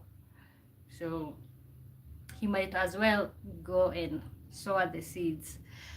She's just laughing. Elda says, you don't understand. I mean, my exact type of a guy. Oh, okay. You don't want a guy that looks like you near your woman. You're insecure. I'm a sweet boy, so no sweet boy should be too close around her. I feel insecure. Ooh, insecure. Ruki says, I'm using my 2 phones to view you. Oh, thank you. Thank you for that. Verify wicked person says, I'm using 2 my. Oh, so you have 2 accounts. Thank you so much. Ella says, I know I have a kind. Oh, you have a kind. Okay. To be really honest, would you appreciate if your woman have a best friend? Like, for example, for me, I have 2 male best friends. One of them is married, the other one is not married. Like, we call each other pretty much often. Like, yeah. Okay, Alexander is laughing. This no lie I've told. I've lived in Kenya for 2 years, so you know firsthand. I also think I have seen that. Like, I know that. Honestly, out here, yeah. And then there's usually a tactic. Men out here also have a tactic. When a man want to trap you, or like to like maybe make your life go south, he impregnates you. I don't know if it's a tactic in anywhere else in the world, but here is something. You even hear men advising, or like parents advising, get her pregnant so that she can settle. Because can I ask a question? Yes, ask the question. CJ says, I don't know US. I didn't know US had a big Kenyan population. We definitely have a big Nigerian population. I think Nigerians are everywhere, right? There's even people who are asking me if I'm Nigerian because in their countries like Australia, there's a lot of Nigerians. Where do you live, CJ? Ella says, my ex had a best friend when I met him. I was so cool with him, but he was not my type to be friends with, so I just let him be. It was fine. Okay? But don't you feel bad when they hang out? You know, some guys. And the thing is, you know, when somebody have a best friend, they just have it in mind that she will be telling him when you guys are having issues. Oh my god. Okay, but you know, I think it's so sweet when you have a male best friend and then you're going through something and he's helping you through it. It's like, yeah, that's weird. Especially when you're having relationship problems, you're calling him and like, guess what? He did this to me. But for some reason, it just feels bad to. It just feels bad, like you're telling another guy you guys is relationship problems. Okay, I'm waiting for the question. Okay, CJ, where do you live? Somebody asked you that. I think Texas. I think he lives in Texas. I don't know. I think I forgot. But I think Texas. That's what he said. I usually remember where most of you have said you live. But honestly, I don't remember yours, Alexander. Oh, next question.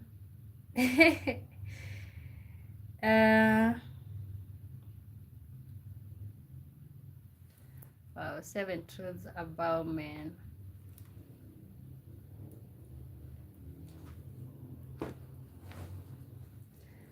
Okay, also another scenario that is like pretty much common. See, like the way, for example, in the Western world, from what I see, you can have children. Okay, did I say somebody said that they have? Oh, you said kind, not kid. Okay, so for example, in the Western world, like the way I see, maybe a relationship ends, or yeah, a relationship ends, and then there's children involved, and then you get married again. And then let's say you're in a relationship. You're in a relationship, and then the relationship ends and the woman gets married again. Okay. Yeah, as the guy who had married her before, the father of the children, you need to step back. That guy will not be entertaining that type of nonsense where you're just coming, oh, the children will spend 2 days here, 2 days there. People mostly here do not do that. It's like, it's either you're part of the children's life or you're not. And if she gets married to another guy, you need to disappear. Ella says, it's not wrong to have a male best friend actually. But I would allow that if I'm married to her already. She can have best friends but already know she'll respect the marriage. Yeah, that's it. Okay, most people who are even best friends is like, you're not even each other's type. Okay, you wouldn't date each other. Like you wouldn't date each other. Oh, you know, another thing I find about best friends, they have too much information about you. They know way too much about you. So they can't even date you because they know way too much about you. Or you wouldn't date them because of that reason. Yeah.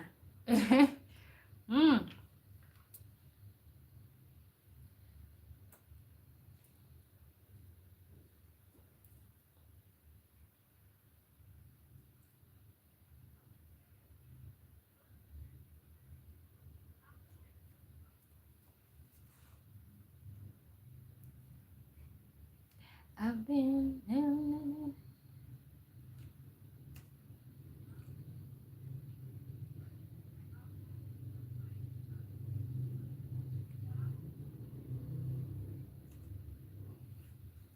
Okay, guys, welcome to the live stream. Also, you can ask me any question.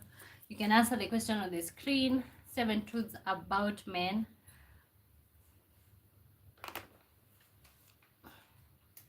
You know what? I might just as well go ahead and eat. But I keep feeling like maybe shy. Go ahead and eat, Wambui.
Okay, guys, welcome to the live stream. If you're just joining in, let me know. Okay, there was another question that you guys have been avoiding. Should a man help or provide for the woman's side of the family? That was the other question. Should a man help or provide for the woman's side of the family? So that's the other question.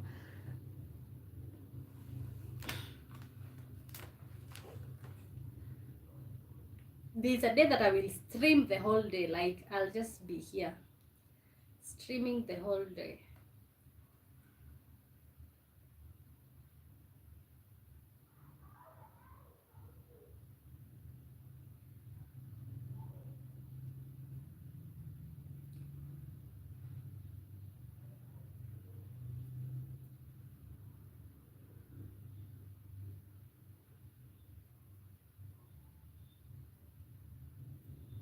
Okay, guys, the other question is, should a man provide for the woman's side of the family?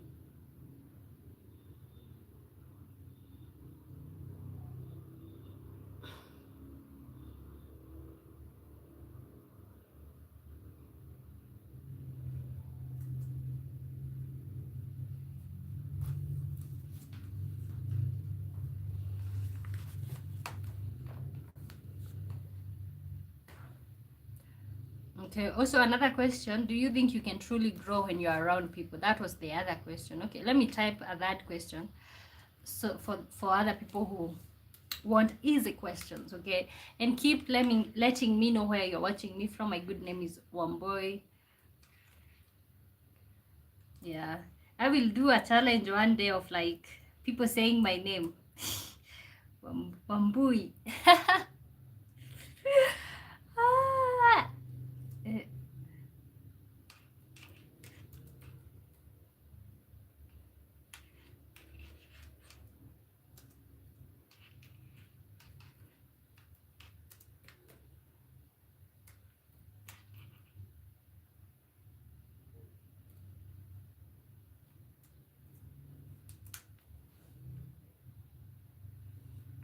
What is your favorite holiday tradition?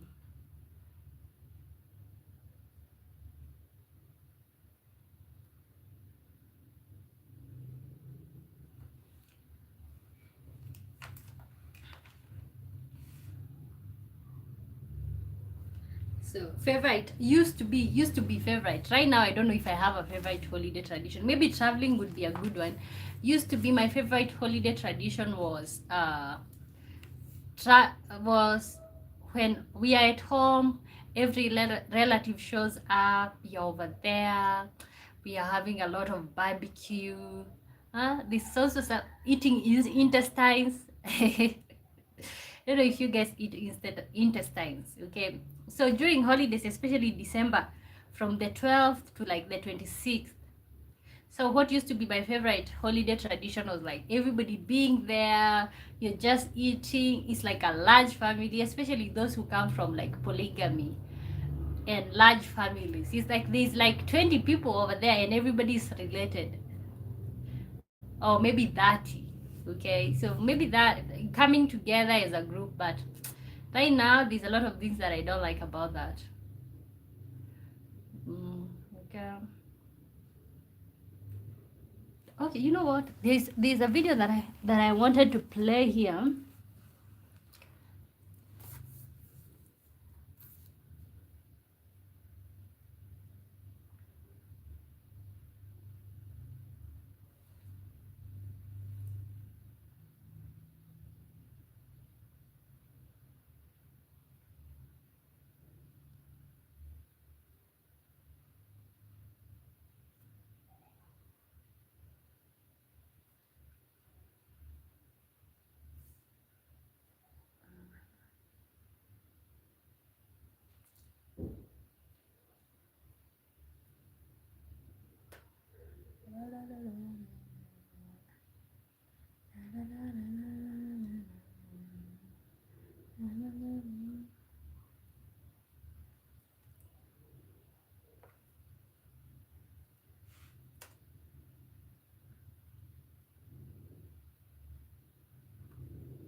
Okay, recently watched.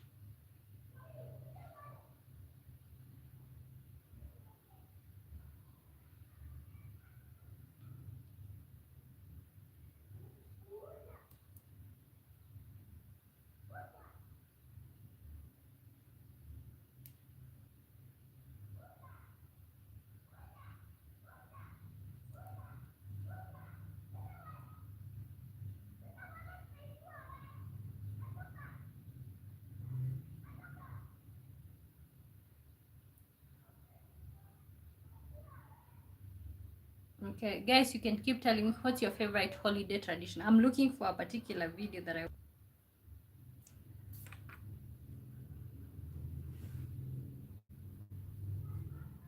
I am live.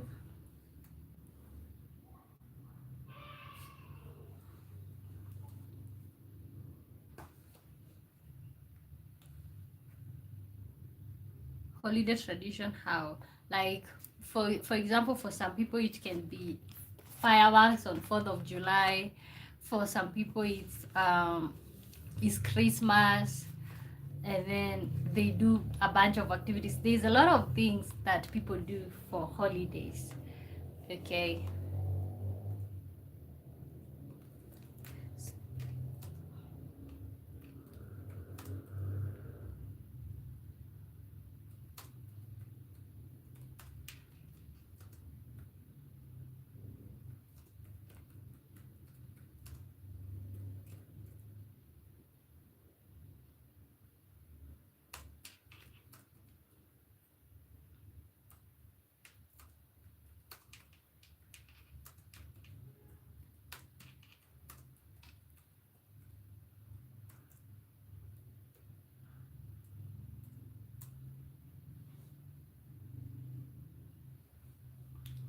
Okay, next question, because some of you want the deep questions. Okay, what kind of woman are you looking for, or what is your type of woman? Okay, you don't have to be looking for or your type of woman, your ideal woman.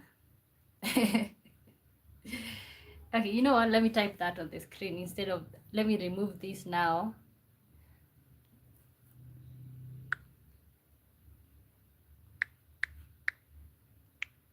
Who is your ideal woman?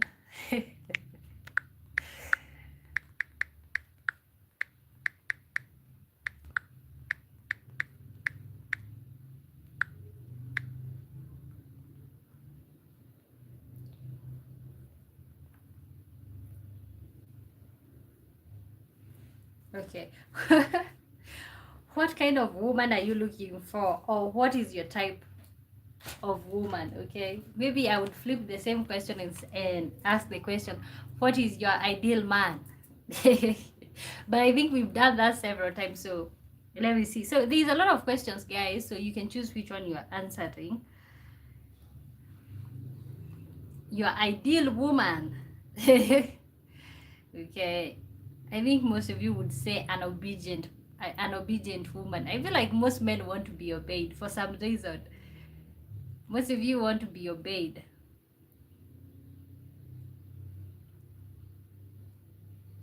Okay, and it's not a bad thing. It's not a bad thing to want to be obeyed. Obedience. I think somebody will say obedience, an obedient woman.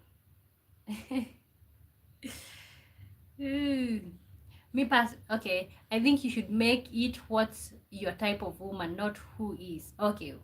Okay, let me edit that. What is? But you know who is also like making it more human, but okay, let me change that. Who is your ideal woman? No. What is your ideal woman?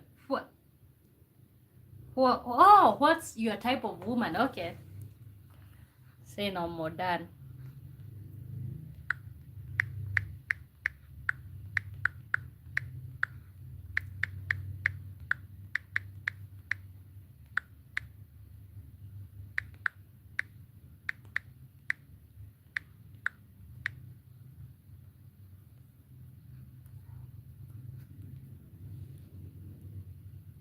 What's your type of woman?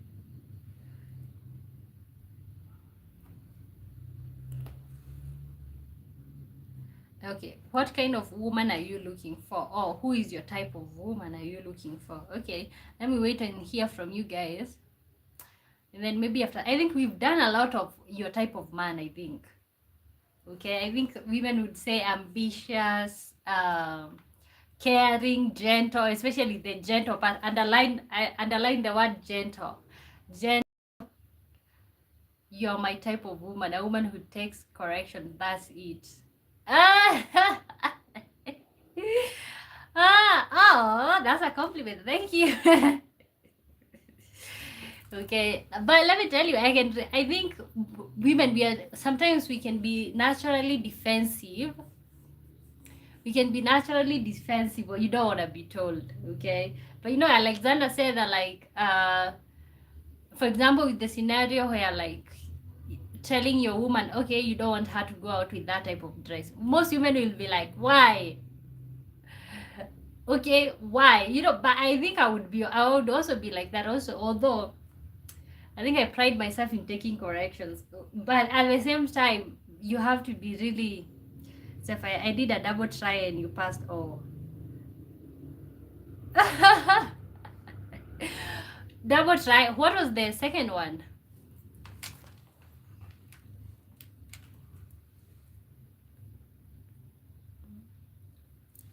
Okay. Okay, I think when it comes to your type of woman, mostly is about looks, but sometimes it's about personality. So,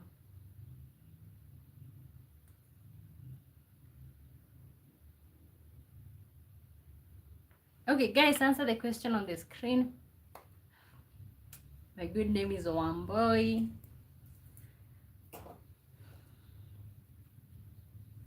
Okay, what is your type of woman, or like what? Okay, if you already have a woman, what is your type of woman? Or if you don't, what are you looking for in a lady or stuff like that?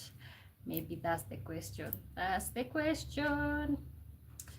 Hey, my list of like my type of a man is literally endless, but I think at the end of the day, you will not settle with somebody who is 100% what you're looking for.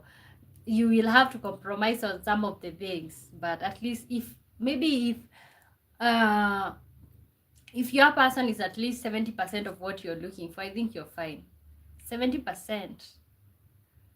Yeah, I think 70% is pretty much fine and okay.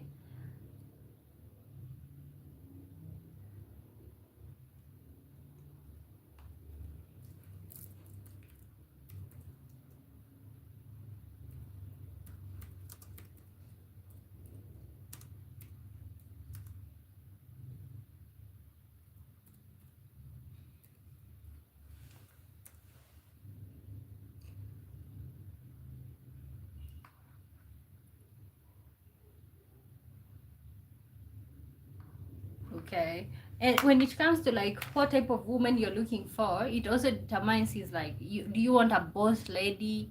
Do you want the caretaker, the family woman?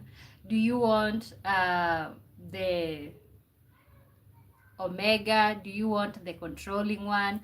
It also depends. And that's why I said when it comes to like men saying, okay, I'm looking for a traditional woman, you have to be ready to provide. If you're looking for a traditional woman, if you're looking for a modern woman, you have to be ready to take on the responsibilities. When you get to the house, take on the responsibility of the house. Okay, do what you gotta do. That says first is taking correction. Second is she has to stand firm on all she does.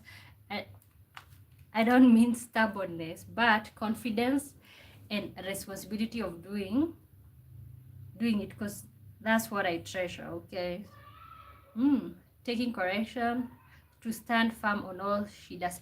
And then the other question would be, do you also take corrections? Because I think I think also sometimes men want to correct their women, but they also want to be corrected. Okay. Yeah. In the world of the controlling. Yeah. I think women pretty much also want to be told what to do. We think it's hard to be told what to do. I think we think it's hard, but you have to be really careful so that you're not being controlled. You know. Yeah. Okay, keep letting me know what's your type of a woman. What are you looking for in a relationship? Also, we have a bunch of questions here. You can scroll up and you can see there's a lot of questions. What's your favorite holiday tradition?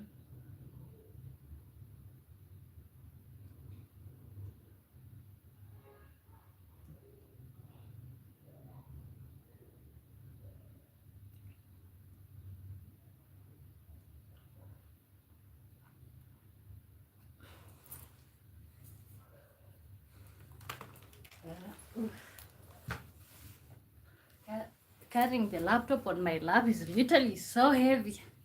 Eee.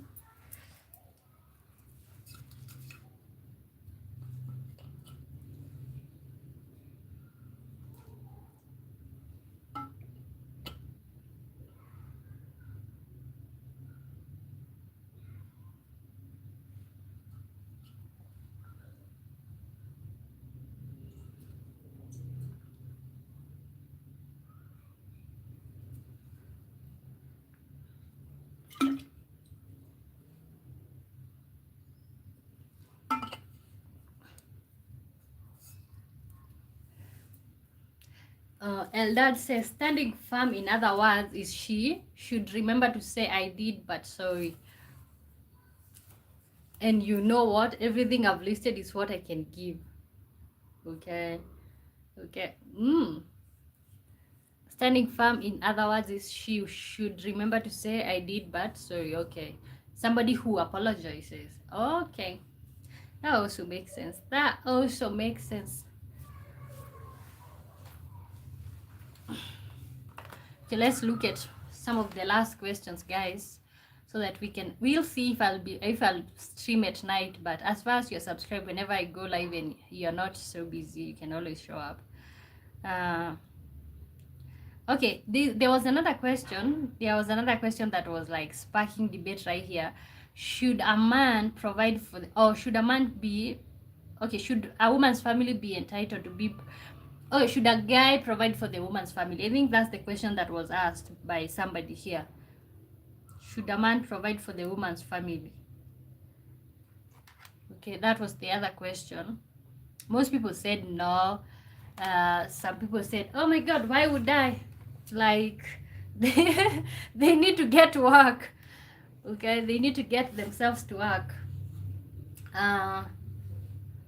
Yeah, we have talked a lot. Oh my god, today let me read some of the questions and see. You can keep telling me where you're watching me from, guys. Thank you so much for your support. Thank you for the likes. They do not go unnoticed. Oh, can only go so far.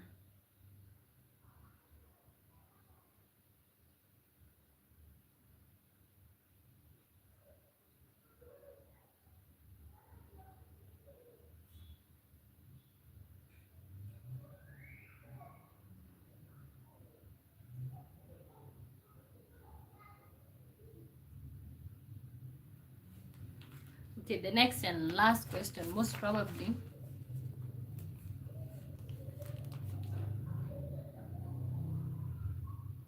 Mhm.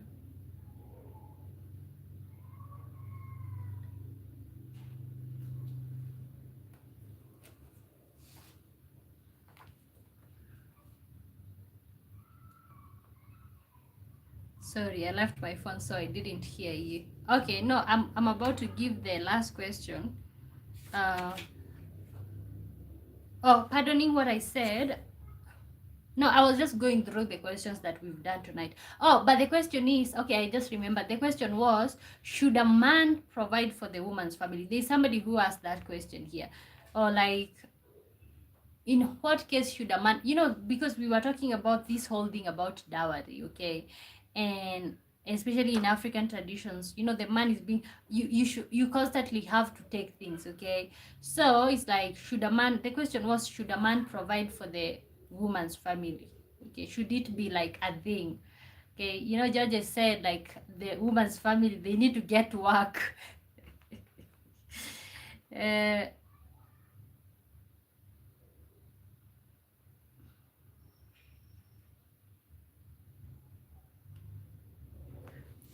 okay, now this will be the last question. The last question before we end the live stream, and we'll see if I can be able to stream later on tonight.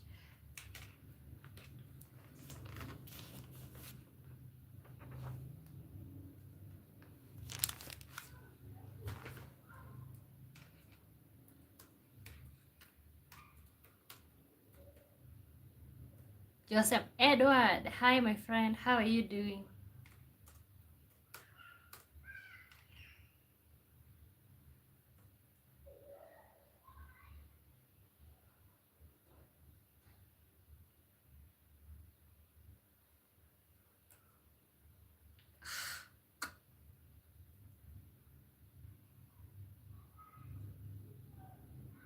No way.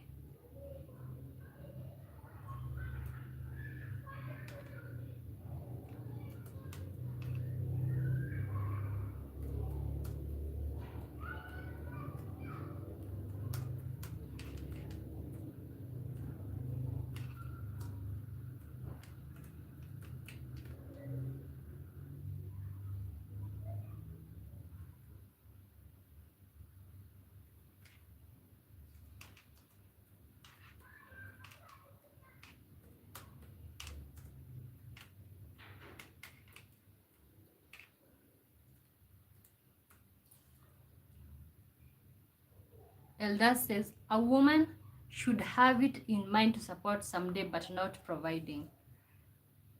Okay, but the guy, if you're getting married to a woman, would you consider, yeah, let's say if she's not working, would you consider supporting her family? I think that was literally the question, since providing sounds responsible. Okay.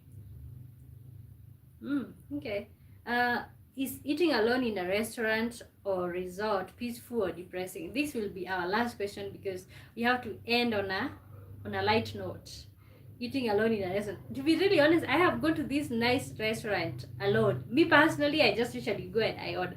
And then somebody once asked me, why are you always eating alone at like they would never go to a restaurant if they don't have company.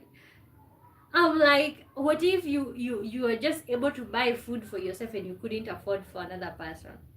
Okay, so let me know. But I think it's different in every place. I think here in Kenya, people always do that. You go to a nice restaurant or even a normal hotel and you just order whatever you're eating and you just eat and you keep going. Okay, but I think for most people, I think it's such a, like, it's not deep, but it's just like, no, marrying her is making her a wife, not letting her know you're both doing the responsibility thing.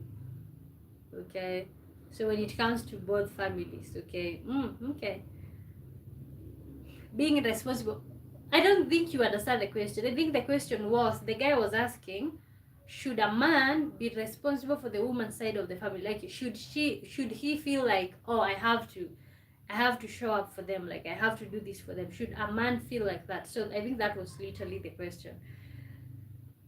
Is eating alone in a resort or restaurant peaceful or depressing? I think I'm gonna go with peaceful in my opinion, but I have met so many people who've told me that they would never, like, they would rather just order and have it delivered and have the food at home. Maybe it's in, like, for example, in places where you guys have drive-throughs and all of that. Oh, oh no, that's not advisable. Okay, why? Okay, and guys, we are literally winding up. Thank you so much, everybody, for tuning in. Make sure you keep the next time you show up with questions. He's actually marrying a wife, not a congregation. Okay, you know what? I think Judges said, like, the wife's family need to get to work. Okay, he just got married to the wife, but let me tell you, you would be surprised. You'd be surprised with the number of people who have to go through that. Okay, yeah, these days you, especially if you do something for them once, then you have to wonder, like, how many times do you show up? That's why I see the purpose of dowry, but I also don't feel like it's the best thing, because I don't think it's like the most advisable thing to happen, because it's like you're being sold. Okay, me personally, from a female's perspective, the reason why I see like dowry is literally unfair. It's like, why are you doing business with me, my friend? Like, why are you doing business? Okay, so thank you so much, guys. That was such a fun one. That was such live stream. Oh my god, I hope I'll be able to live stream. I will not promise you guys, because of course life is lifing and all of that, but if most probably see you guys later on tonight. Thank you so much, everybody who have contributed to the topic. And also, if you don't mind, you can, when I end the live stream, leave a comment, just say something, you know, just to have the what is it called, the algorithm push the videos. Thank you so much, everybody, for tuning in. And we end on the note of, like, he's actually marrying a wife, not a congregation. Okay, so I'm gonna see you guys later on tonight, or maybe tomorrow. So until next time, keep work hard on yourself than you work on your job, and all of those good things. Okay, so see you guys later. Bye bye.